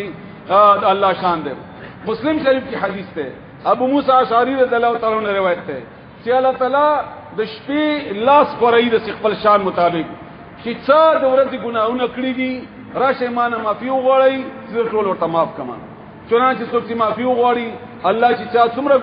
ګناهونه کړی هغه به معاف کړي او د ورځې لاس کولاو کې الله اوای چا چې مانه معافي وغوښته ګناهونه کړی راشه چې زه معاف کما او الله تعالی بیا معافي وغواړي الله بیا معاف کړي دا هر شپه او هر ورځ الله تعالی عمده کرنګي چغه وਹੀ عمده کرنګي خپل شان مطابق خلکو توایل کو استاد صفدي حدیث ذریعہ سره دا خبره ضروره سره چې الله تعالی چغه وਹੀ چې راشي چې زما معاف کما راشي چې زما معاف کما او یو بل لري راجبات عزت او یا د غیرت خبر الله تعالی کړی دا هغه دادا چې کله شیطان الله تعالی ته نافرمانی وکړه او سجده ونکړه او جنت نه وېست نو شیطان به وېری وعزتک یا رب مالک قسم استا په عزت باندې ایز ماربا د شیطان وې الله تا زب خامخ استا د بندگان گمراه کوما زب دې ته ودریګم په لار کې سورته اعراف کې راځي مخنا خي طرفنا چپ طرفنا شا طرفنا زب پرته معنا زب دا گمراه کوما او زب د ځان سره بوسما جهنم ته دا شیطان قسم وکړو دې بدل کې اوس الله په مونږ غیرت کړي دا د غیرت خبره ده ډیره زیاته الله فرمایي وعزتي وجلالي ما د خپل عزت او جلال باندې قسم ما د خپل عزت او جلال باندې قسم دا شیطان دې قسم غصه او د انسانانو لپاره خپل رحمت الله تعالی بیانوي لا ازال اغفر لهم زب نصر کیګم زنور سره کیګم چې دوی بخنه وغواړي زب بخنه وکم دوی ته مستغفرونی کله چې ما نه بخنه غواړي تی گمراه کوا ما ته صرف استغفر الله وای زب معاف کوم د دې ټول عمر او سورې زمر آیات یاد ساتي چې هر څنګه ګناه دی ولی نه کړی هر څنګه زیاتې دی ولی نه کړي الله قسم خولل دی چې ما دې قسم خپل عزت او په جلال باندې په خپل شان باندې زب دې معاف کوم چې کله پورې دی معنا معافي غواړي عجیب خبره ده چې آدم علی السلام آدم به حیثیت آدم یعنی موږ تاسو انسانان موږ پلار موږ ټول داسي دې چې کله الله تعالی جنت ته بوتلو نو اول کار د الله په مینا کې دا وکړو چې د الله مینا کې شیطان وسوسه واچولا نو ونه وکړه بربند شو او بیا معافي غواړي دا د آدم کردارو چې احساس ندامت ورته وشو دا ټول خبره لګ مخې تراولې چې آدم علی السلام دې ونه وکړه او بربندیات بیا راغلا بیا ځان پټړی او بیا احساس ندامت وشو دا د آدم کار دی دا د آدم په فطرت کې دی دا مونږ یو داسي او دا ټول شی کوي دا مونږ لکه خپل ځان داسې تصور کړ چې زه داسي یم چې الله مهرباني وکړه رحمت یې وکړو انسانانو جوړ کړو دنیا ته راولېګلو نعمتونه دیو او به حساب او موږ د شیطان خبره ومن دې مقابله کې د آدم بیا د بیان کردارم ګورا چې بیا ور سره احساس ندامت وشي او انسان هم کېږي داسې دا د انسان په فطرت کې ده خو مقابله کې د الله خبره لګه توجه سره وره چې دا د انسان کردار وړم بنه او د الله انسان سره په معاملې کې د معاملې چې چا سره راشي کنه په دې کې انسان پته لګيږي کله چا سره کاروبار راشي خو بده واخله خرڅ کړه نو دا معاملې چې کله الله سره راغله نو الله ورته د معافي طریقه مو خدلا او بیا معافم کړو نو الله املتنا دا معاملې کوي انسان سره تر قیامت ورځې پوری تر اخر انسان مسلمان پوری چې د جنت تبوزي الله لار مغاقي اسانایي جوړوي غواړي اعلان کوي چغي وਹੀ د رسول الله صلی الله علیه وسلم شفاعت د بچو شفاعت د قران شفاعت د نیک عمل شفاعت شرط یو مسلمان دلته اوس موږ دعا وغواړو چې الله ټول مسلمانان معاف کړي دا بهانه جوړ کړي چاته بل بهانه خود ایمان نه بعد او شرک نه علاوه دا خبره خزن کې مضبوطه کینه وای شرک نه علاوه چې کله غلط نه نه الله ودا بهانه جوړي چې کومه طریقې سره چې زړه معاف کما بیا ډیر عجیبه حدیث ته چې د عام طور باندې عالمان صاحبان د حکمت په بنیاد باندې بیانینا یا هغه د پوهې کې ګران نه خبره او یا د خلکو کې بیا احساس د پریشانی پیدا کیږي خبرال چې رسول الله صلی الله علیه وسلم بیان کړی دا او ویلي دا موږ ته بیانول پکار دي رسول الله صلی الله علیه وسلم فرمایي لولا انکم تذنبون اے انسانانو که ګناه نه کوي او د الله نه بیا معافي نه غواړي نو الله به تاسو ختم کی نور خلق به الله پیدا وکي هغه به ګنام کوي او معافي به هم غواړي ولی الله رسول وایي ان الله تعالی انسان ته ګناه ته توجه ورکړي د حدیث ظاهر مفهوم ده کړي چې ګناه ته توجه ورکړي کنه کوي ګناه او معافي نه غواړي تاسو به الله ختم کی نور انسانان به پیدا وکي الله او هغه بیا ګنام کوي او معافي هم غواړي دا حدیث په مختلفو کتابونو کې دا حدیثو لغونتي الفاظ سره بدل دي یو ځای کې قسم دی والذي نفسي بيده لو لم تذنبوا کچری الله تعالی باندې قسم دی ک تاسو معافي او نه ګناونه نه کوي او ما نو لا ذهب الله بكم الله بنو خلق پیدا کی ګناه بم کوي او معافي بم غواړي الله به معافي کوي دا ولې الله توجه ور کوي دا دې لپاره چې یو خطاب فطرت کی ګناه د دینه په تخلاصي دی دا غلط خبره ده چې الله انسان پیدا کړی دویم دا زه دا وایم همیشه تا ته وایم زه اوبو ورکوم کيم زه ډېر اوبو ورکوم زه یخ اوبو ورکوم زه یخ اوبو ورکوم زه یخ اوبو ورکوم وایم یا ته وای خپل ځان تصور کا ستاسو ځین کې بدا فایش نه راځي چې څوک راغلی وای مانه اوبو غوښتي وای راځي به کنه برات چې څوک وای کنه چې مانه دا اوبو غوښتي وای او ما ور کړی وای او زه بار وایم چې ما سره وبدي زه وبور کوم زه په وبور کول خوشاله کما او راشه مان او غوړی دلته راشه مان او غوړی او دغه کوي نو الله نوم دې تواب توبې قبلون کې الله نوم دې او د الله صفت تواب بار توبې قبلون کې نو الله تعالی د خطه وجوه کې دي سړو ته سترګې مغه یو خپل خلصوک دي نو الله د خپل صفت لاگو کولو د پاره چې الله ثابت کی د خپل صفت یا ته خم استریږي خر دروازه جوړای ته دا نه غواړي چې یو ځای کې ما د ازمایش وشي چې زه خایم چې څنګه دروازه جوړولای شم دا غواړي کنه کم صفت چې چا سره زه خې انجنیر یم زه څنګه دا ثابت کوم خلکو ته دومره تکړه یم یا بل یو صفت الله درکړي نو عمدارنګي الله تعالی دا صفت چې تواب دی غفور دی غفار دی دا الله تعالی د خپل صفت لاگو کول غواړي په خپل انسانانو باندې هغه دا ثابت ول غواړي عملی تور باندې چې زه واقعي معافي کوم قیامت او خو کنه راځي چې ما څه کوم دین بغیر بد الله تعالی د تواب د غفار د غفور او رحیم او کریم او مؤمن او سلام او رؤوف او ودود دا صفاتونه په الله تعالی څنګه لاگو کیږي چې ټول خلق انکانه او ټول خلق داسي شي دا ثابتيږي الله چې مونږ سره د ګناونو الله ته وایي چې الله مونږه معاف کا او الله وایي چې ما معاف کړی څنګه چې الله ته ضرورت نشته نیکیانو ته ول سلو کال کې څومره نیکی به وکي څومره کاته نفلونه به وکي ضرب وکي یو لک به وکي یو کروڑ به وکي یو ارب به وکي یو کرب به وکي بیا الله څه کوي په نفلونه باندې ضرورت دی محتاج دی پیسې دی ورکړي الله ته قرباني دی ورکړي الله ته دا ټول څه موږ په لوک استعمال ولا ته نه ورکو الله ته نه رسیدا سورہ حج کې الله تعالی فرمایي لن ينال الله نه رسیږي الله تعالی ته دوغه خې د دی ویني دی الله ته تقوا رسیږي تک شی د احساس ندامت او د خپل ګناه باندې احساس د پریشانی او د خمانتی د الله خوخت دی زیات د الله خوخت دی ته نور مثالونه ډیر زیاتی تانه بچی تقدلې هغه احساس کوي چې معافي غواړم نو ته دا غواړي چې بچی ته ثابت کوم چې زه مینه کوم کې پلار یم همدا غرنګي مور همدا غرنګي نور بهرال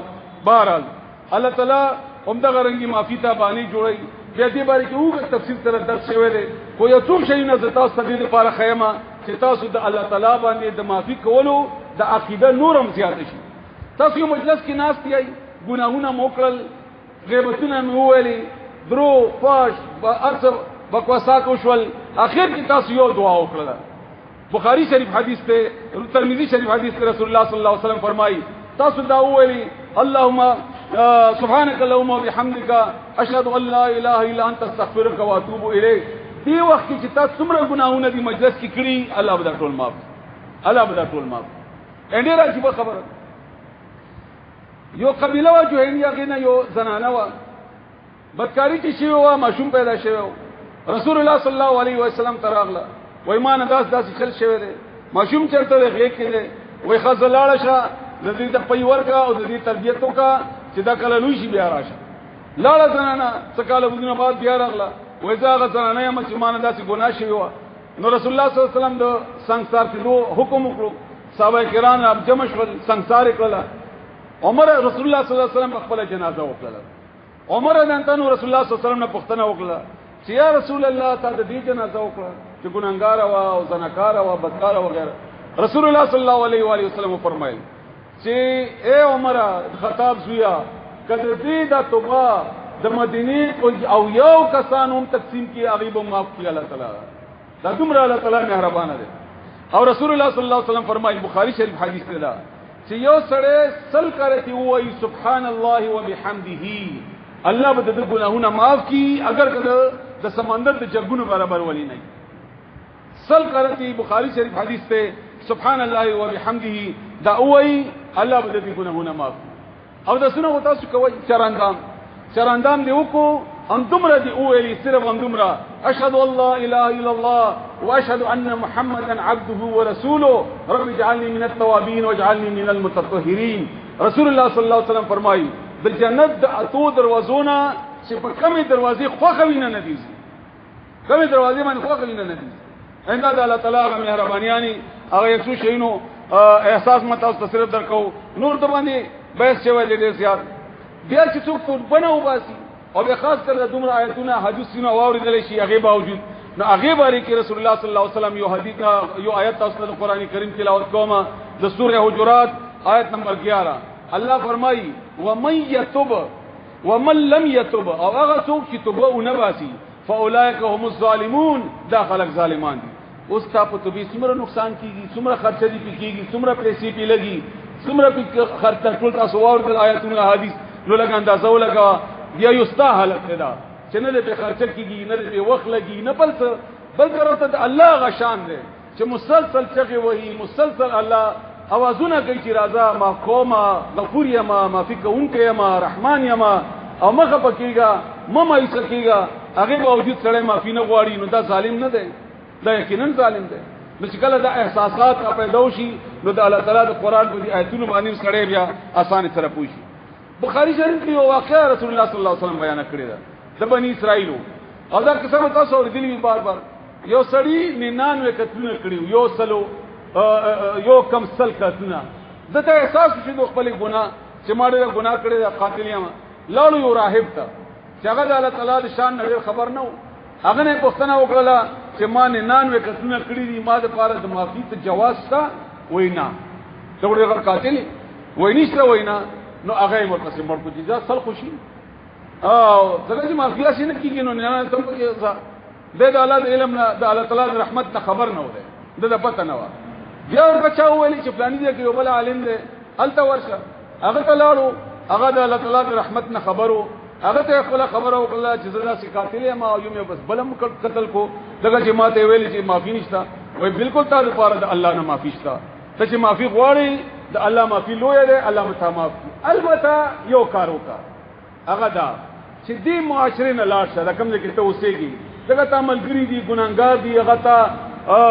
په ګناه باندې مجبورې یا تا مخکینه یو تاریخ ته غي سره دې جن لاړ شه هجرت او فلانی کلی ته یا فلانی دې ته لاړ شه هغه دې کې نکان خلق دي فلانه نه یک سړی دی هغه سره د باقی عمر تیر کا نو الله به تمام ډېر خوشحال شو روان شو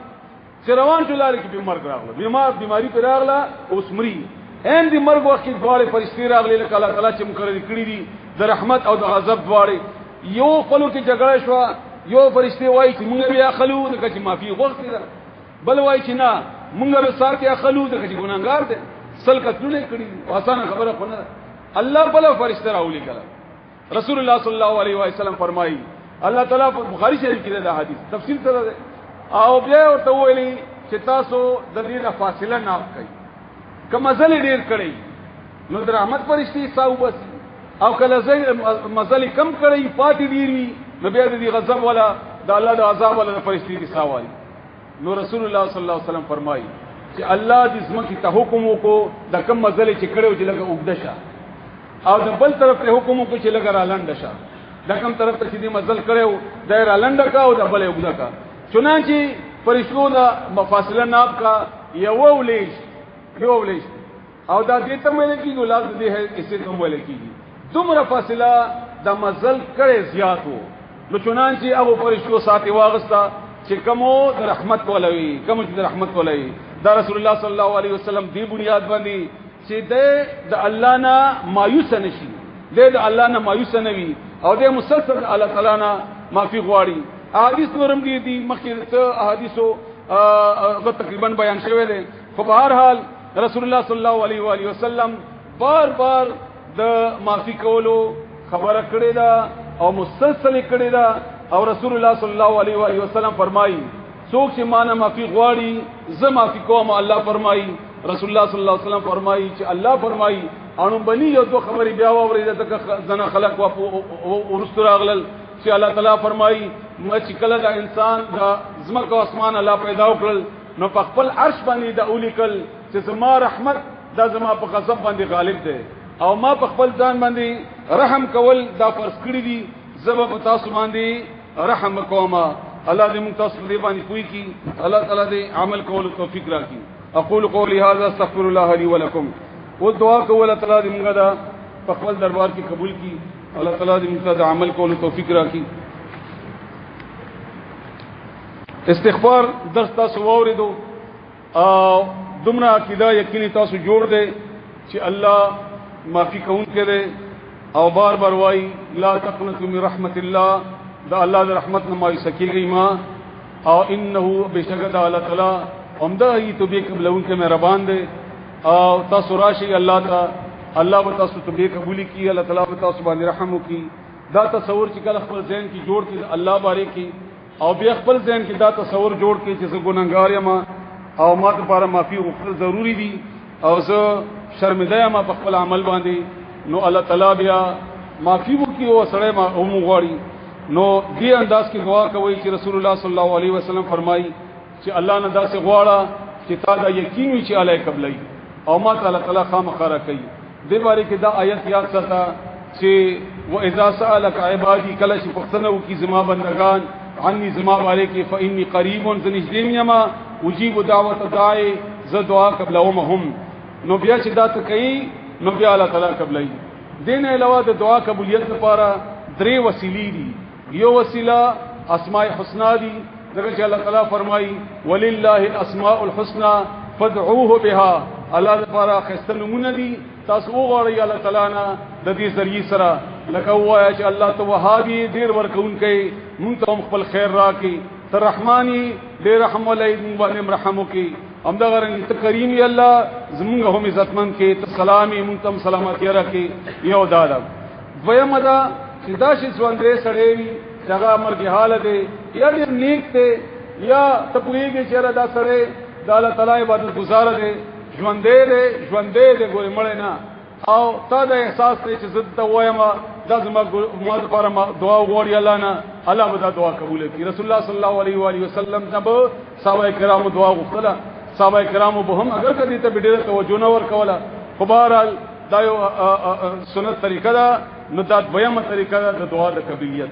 دریمه طریقه د دعا د قبولیت دا ده چې خپل نیک عمل وکړي او هغه نیک عمل الله ته وسیله جوړ کړي الله ما دا 100 روپۍ الله پر رضا کې ورکړي الله ته قبول کړي دې مدد کې ما ته راکړي یا مې دوه رکعات نفل وکړ یا مې ذکر او اذکار وکړو یا تا لپاره د جمعه کې ګرمي کې ناس کوما نو الله ته قبول کړي دې بدل کې ما ته دارا کړي ځکه استعمال هم دومره کېدل شي او الله شان ډېر لوی دی دا درې ذریعہ دي د دعا د قبولیت الله تعالی دې دا ټولي زموږ په حق کې قبولي کړي الله دې زموږ دعاګانې قبولي کړي یا رب لك الحمد یا رب لك الحمد كما ينبغي لجلال وجهك وعظيم سلطانك یا رب لك الحمد كله ولك الشكر كله یا الله تعالی تعالی پر حمد دې تعالی پر تعریفونه دي الحمد لله رب العالمين سبحان الله وبحمده سبحان الله العظيم سبحان الله وبحمده عدد خلقه ورضا نفسه وزنة عرشه ومداد كلماته درود شریف د دعا د قبولیت لپاره باقاعده شرط تاسو درود شریف وایي پر رسول الله صلی الله علیه وسلم باندې اللهم صل علی محمد وعلى ال محمد كما صليت على ابراهيم وعلى ال ابراهيم انك حميد مجيد اللهم بارك على محمد وعلى ال محمد كما باركت على ابراهيم وعلى ال ابراهيم انك حميد مجيد. بعض آیتونه الله تعالی قران کریم کې مونږ ته کړی دی او رسول الله صلی الله علیه وسلم فرمایي چې دا هغه نمونه دي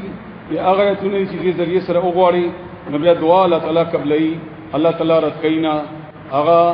لا اله الا انت سبحانك اني كنت من الظالمين يا حي يا قيوم برحمتك نستغيث لا اله الا الله العظيم الحليم لا اله الا الله رب العرش العظيم لا اله الا الله رب السماوات والارض ورب العرش الكريم حسبنا الله ونعم الوكيل حسبنا الله ونعم الوكيل لا اله الا انت سبحانك اني كنت من الظالمين. یا الله رحمانی رحیمی مالکی قدوسی سلامی مومنی مهیمنی عزیزی جباری متکبری اللہ تحیی قیومی وهابی رشیدی صبوری رزاق ذو القوة المتین بدیع السماوات والارض.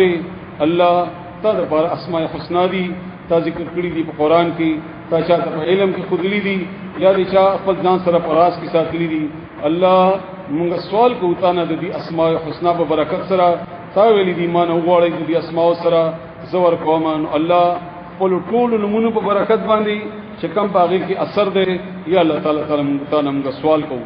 الله تعالی موږ سوال کوو اللهم اهدنا فيمن هديت وعافنا فيمن عافيت وتولنا فيمن توليت وبارك لنا فيما أعطيت وقنا شر ما قضيت فإنك تقضي ولا يقضى عليك إنه لا يذل من واليت ولا يعز من عاديت تبارك ربنا وتعالى. اللهم أعز الإسلام والمسلمين اللهم انصر الإسلام والمسلمين اللهم انصر الإسلام والمسلمين اللهم انصر المجاهدين هم يجاهدون لسبيلك لدينك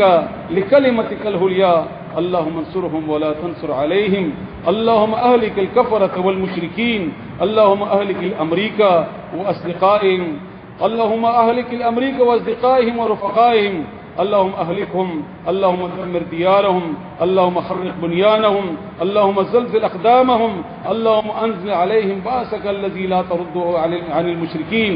یا الله تعالی دې تباہ او برباد کړي د امریکا د ملګری الله يهود نصارا او مشرکین چې د مسلمانانو په خلاف باندې لګیا دي الله یا الله تعالی د دې د جمع الله تعالی تبیل بیل کې الله ذلیل خوار کې الله شکست ورکړي الله مسلمانانو په تکلیف کړي دي الله د مسلمانانو حالت باندې رحم وکړي یا الله تعالی مسلمانانو حالت باندې رحم وکړي. ربنا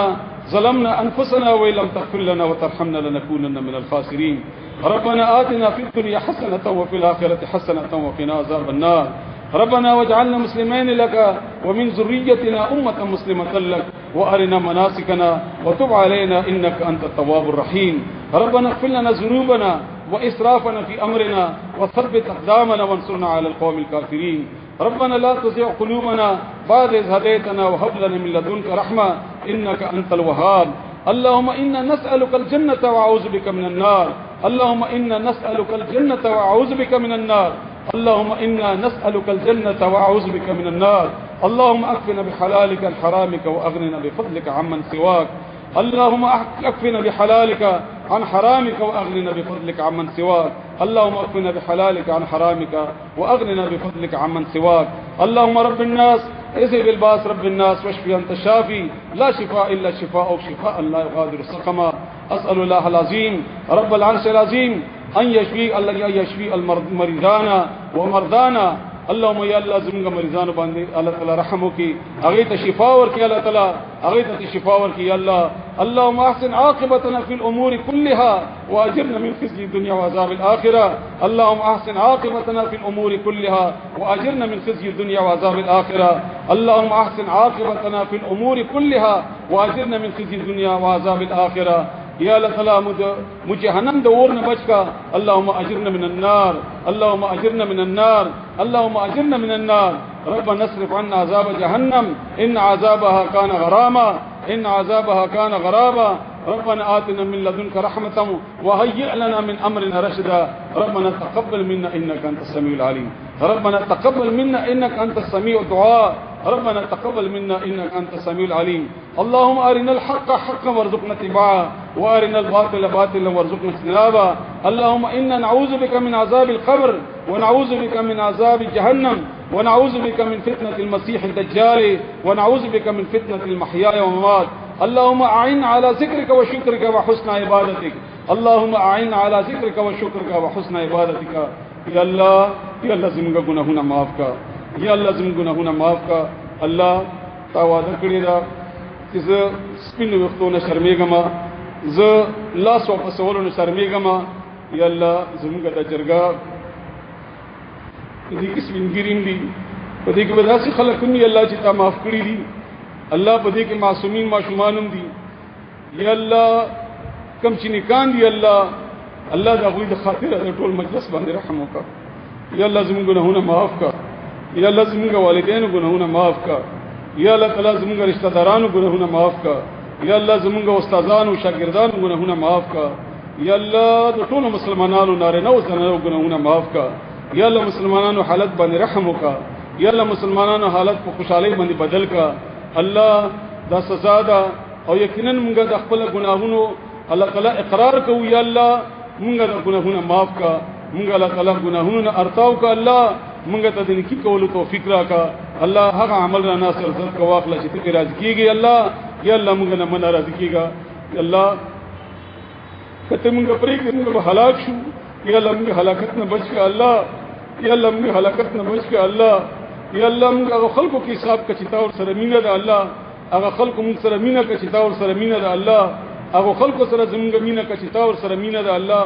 داسې ملګری راک الله چې تا خوښتي. د الله تعالی د مسلمانانو اتفاق او اتحاد نصیب کا، په خپل کلمې باندې را جمع کا. الله کم ګناهونو د وجې نه چې مسلمانان په تکلیف کې دي یا الله موږ معاف کا. یا الله موږ معاف کا، خپل رحم وکړه په موږ باندې. څنګه چې تا قرآن کې او د رسول الله صلی الله علیه وسلم ذریعہ سره وعده کړی دي د خپل رحمت. یا الله د خپل رحمت د غصادر په موږ را خور کا. الله موږ معاف کا. یا الله موږ معاف کا. یا الله مسلمانانو حالت باندې رحم وکړه. یا الله د پاکستان په حالت باندې رحم وکړه. الله ته د استحکام نصیب کې. الله دشمن نه په امن کې وساتي. الله اندوري او بیرونی دشمن نه موږ بچ کې. زمونږ نور چې څومره اسلامي ملکونه دي الله، افغانستان دی، سعودیه ده، عراق ته الله تعالی نور ملکونه دی الله باغی کې هم ته اسلامي نظام راولي. الله دا ټول متحد او متفق کی. یا الله تعالی په خپل دین باندې را جمع کی. الله تعالی دې فرقه پرستی ذلیری والدی بالتن موږ بچ کی. الله موږ حالت باندې رحم وکي. یا الله څوک چې جهاد کوي ستاسو د دین لپاره هغه ملګرتیا وکي. الله څوک چې د دین د غلبې لپاره د دین د خدمت هر قسم کار کوي الله ته خبر. یا الله که مجاهد دے، که دعوت کون کے دے، که سیاسی میدان کے دے، قبل دے کے دے اللہ ته خبری. یا الله دغه کوششونه قبول کا، هغه مشکلات آسان کا. دشمن نے په امن کې وساته. الله ظلم نه، ظالم نه، حسد نه او حاسد نه الله تعالی په امن کې وساته. تو سره ملګرتیا وکړه. الله ستاسو دین، ستاسو رب، الله ستاسو مغسلون کی دي، ستاسو محمد صلی الله علیه وسلم نو مغسلون کی دي. الله ترحم وکړه. الله که مسلمانان چې جیلونو کې دي الله ګناهونه معاف کړه. الله خپل کورونو ته راول. الله مور او پلار خدي بچي الله تعالی غوسترګي په یخي کا. الله د جیل هغه سختیان یا ور باندې آسان کا. الله یا الله تعالی د دروازې ور تر کولاو کا، خاص کر مجاهدین یا خاص کر غدي چې هغه مجرمان دي او مجرمان دي الله ور باندې رحم وکي. یا الله څوک چې قرضدار دي الله موږ هم قرضدار یو. الله موږ د قرض نه نجات راکړي. یا الله ته ډیر وسیع الله تعالی د ځمکې اسمانونو مالک ذل جلال والاکرام بدیع السماوات والارض. الله یا الله موږ ته د قرضونو نه نجات راکړي. چا باندې قرض دی الله تعالی ته ورته اسانواله پیدا وکړي. د خپل رحمت نه الله تعالی ته ورکړي. الله تعالی ته هی الله تعالی وهاب ورکون کوي. الله بیمارانو ته شفا ورکړي. تسلامي مؤمني الله تعالی صفاتونه دی. الله مونږ ته هم زموږ په صحتونو کې سلامتی راکړي. زموږ بیمارانو ته شفا ورکړي. الله یا الله تعالی چا بچی نشته بچی ورکړي. الله چا چې بچی دی الله تعالی ته نکان الله تعالی داسې عمل باندې خسته کی. کم عمل چې تاسو د قران کریم کې بیان کړی دی، کم ته چې تاسو رسول محمد صلی الله علیه وسلم ته خسته اخلاق ویلي دی الله په غیبه باندې خسته کی. چا نران بچی نشته نران بچی ورکړي. خد بچو پریشانیاں دی الله نیکی صالح رشتہ ورته ورکی. د مور پلاسونه ور باندې الله تعالی سترګې ور باندې یخی کی. هغه ته هم د عمل او د نیک عمل توفیق ورکړي. الله مسافرانو ته باندې رحم وکړي. الله تعالی د کاروبار مشکلات یا الله تعالی کاروبارونو مشکلات موږ آسان کی. الله کدا زمونږ امتحان وي الله دې امتحان کې موږ کامیاب کا کدا زمونږ ګناهونه دي الله تعالی دا ګناهونه زمونږ ته معاف کا یا الله دا کوم خلق چې راغلي دي الله ستا په مینا کې راغلي دي باز هغه دي چې دا ټول روزه کې راغلل یا الله ګناهونه معاف کا دا راتللی قبول کا الله زمونږ دا بیان په خپل دربار کې قبول کا الله دې کې کمې شوی زیاتې شوی ستا حق بیانولو کې کمې شوی رسول الله صلی الله علیه وسلم په حق بیانولو کې یا د غیب درجه کې یا الله څه قسم کمې چې موږ کړې وي الله موږ معاف کا آینده لپاره موږ کمینه بچو ساته دا کوم چې نن راغلي دي دعا دې پر الله ستا په نوم راغلي دي تا یو وعده کړی دا چې اسیم تو کراشي زی معاف کوما او به چې باکستان ته ستا کوړه لار راغلي دي یا الله موږ ته سوال کوو الله یا الله موږ ته معافي وکا الله موږ ګناهونو نه بچ کا الله موږ ته د ګناهونو نه معافي غوښتلو توفیق راکړه الله تعالی او موږ معاف کا الله تعالی موږ معاف کا یا الله کومه دعاګانې چې موږ په دې روزي کې کړې دي په تراو کې په منځونو کې په سجدو کې الله تعالی په هر حالت کې چې موږ کړې دي ته خبري یا الله هغه ګناهونه هغه دعاګانې زموږ قبولي کا هغه ګناهونه زموږ معاف کا الله زموږ دعاګانې الله د مسلمانانو په حق کې قبولي کا د مسلمانانو دعاګانې الله زموږ په حق کې قبولي کا یا الله تاسو موږ کې رسول الله صلی الله علیه و آله وسلم چې کم خیر غوښته دی الله هغه خیر الله موږ ته هم را نصیب کا موږ هم هغه خیر ملاویدونکو کې اصلاح کا الله کم شر نه چې رسول الله صلی الله علیه وسلم پناه غوښتي دا یا الله هغه شر نه موږ بچو ساته یا الله هغه شر نه موږ بچو ساته یا الله خپل حفاظت کې مو ساته یا الله خپل نفس او شیطان په حواله ممکا اگر هغه سترګي او رب ولی نه الله ظالمان دي موږ په دوکه کې موږ کمزوري او الله موږ باندې رحم وکا الله یا الله د کوم قران چې موږ ویلې دا روزي کې چې لوستل کیږي یا الله دا قران موږ ته آسان کا یا الله دا قران زموږ په سينو کې محفوظ کا یا الله زموږ سینې په قرآن باندې منور او خسته کا یا الله زموږ سینې زموږ بچو سینې په قرآن باندې خسته او ډکه کا یا الله زموږ د ژوند په قرآن خسته کا زموږ عبادت په قرآن خسته کا الله زموږ مرګ په قرآن باندې کا زموږ قبر په قرآن باندې خسته کا الله زموږ قیامت په قرآن باندې خسته کا چې موږ لپاره د شفاعت ذریعہ وي الله زموږ په خلاف باندې نوی دا قرآن یا الله مونږه عملی طور باندې داسې کا لکه څنګه چې صحابه کرام عمل په قرآن باندې الله مونږه د کرنګي قرآن باندې خسته کوم ته آسان کا الله تعالی مونږه بیا په دې قرآن باندې راجمع کا الله زمونږه د وطن زمونږه کورونه الله تعالی زمونږه د نظام په قرآن کریم باندې خسته کا الله یا الله تعالی په دې درس کې څوک راغلي دي څوک شریک شوی دي چا تعاون کړی دي جماعت کمیټي خاص کر الله تعالی دوی د دې ملګری یا الله تعالی دې باندې رحم وکا الله تعالی دې خسته په خپل نیک عمل باندې الله موږ نه کڅ ګستاخی کمې شي الله موږ ته معافي وکا او غي بدل کې دې درجه او چته کا یا الله موږ باندې رحم وکا یا الله موږ باندې رحم وکا موږ هو الله د غختلو په طریقې نه پويګو الله دې وخت کې په کم شان کې الله تعالی ته د خپل شان نه خبر یا الله ستاسو رحمت په بنیاد باندې سوال کوو الله څومره چې رحمت ته الله تعالی خپل شان مطابق موږ سره موږ باندې رحم وکړه الله خپل شان مطابق ته وهاري موږ سره وکړه الله خپل شان مطابق ته معطي الله تعالی موږ سره وکړه الله ته کریم یا الله خپل کرامت په بنیاد باندې موږ سره عمل وکړه الله یا الله تعالی ته رؤوفي خپل رؤوف په بنیاد باندې موږ سره معامله وکړه الله موږ سره موږ د اعمال په بنیاد معامله ونکړي الله موږ به هلاک یا رؤوف یا ارحم الراحمین یا ارحم الراحمین ته ټول نبی رحم کون کوي الله ته رزاق ذو القوه متین یا الله ته حي قیوم یا الله ته پر اسماء الحسنا یا الله موږ باندې رحم وکړي خپل شان مطابق رحم وکړي ته موږ باندې رحم وکړي الله زموږ دعاګانې قبول کړي الله موږ هغه چې جوړ کړي چې ته راضي کیږي الله موږ شیطان او نفس او دشمن نه بچ کړه الله زموږ حفاظت وکړه الله ربنا آتنا في الدنيا حسنة وفي الآخرة حسنة وقنا عذاب النار ربنا آمنا فاغفر لنا ذنوبنا وكفر عنا سيئاتنا وتوفنا مع الأبرار ربنا اغفر لنا ذنوبنا وإسرافنا في أمرنا وثبت أقدامنا وانصرنا على القوم الكافرين ربنا لا تؤاخذنا إن نسينا واخطأنا ربنا ولا تحمل علينا إسرا كما حملته على الذين من قبلنا ربنا ولا تحملنا ما لا طاقة لنا به واعف عنا واغفر لنا وارحمنا أنت مولانا فانصرنا على القوم الكافرين سبحان ربك رب العزة عما يصفون وسلام على المرسلين والحمد لله رب العالمين وصلى الله تعالى على خير خلقه محمد وعلى آله وأصحابه أجمعين برحمتك يا أرحم الراحمين.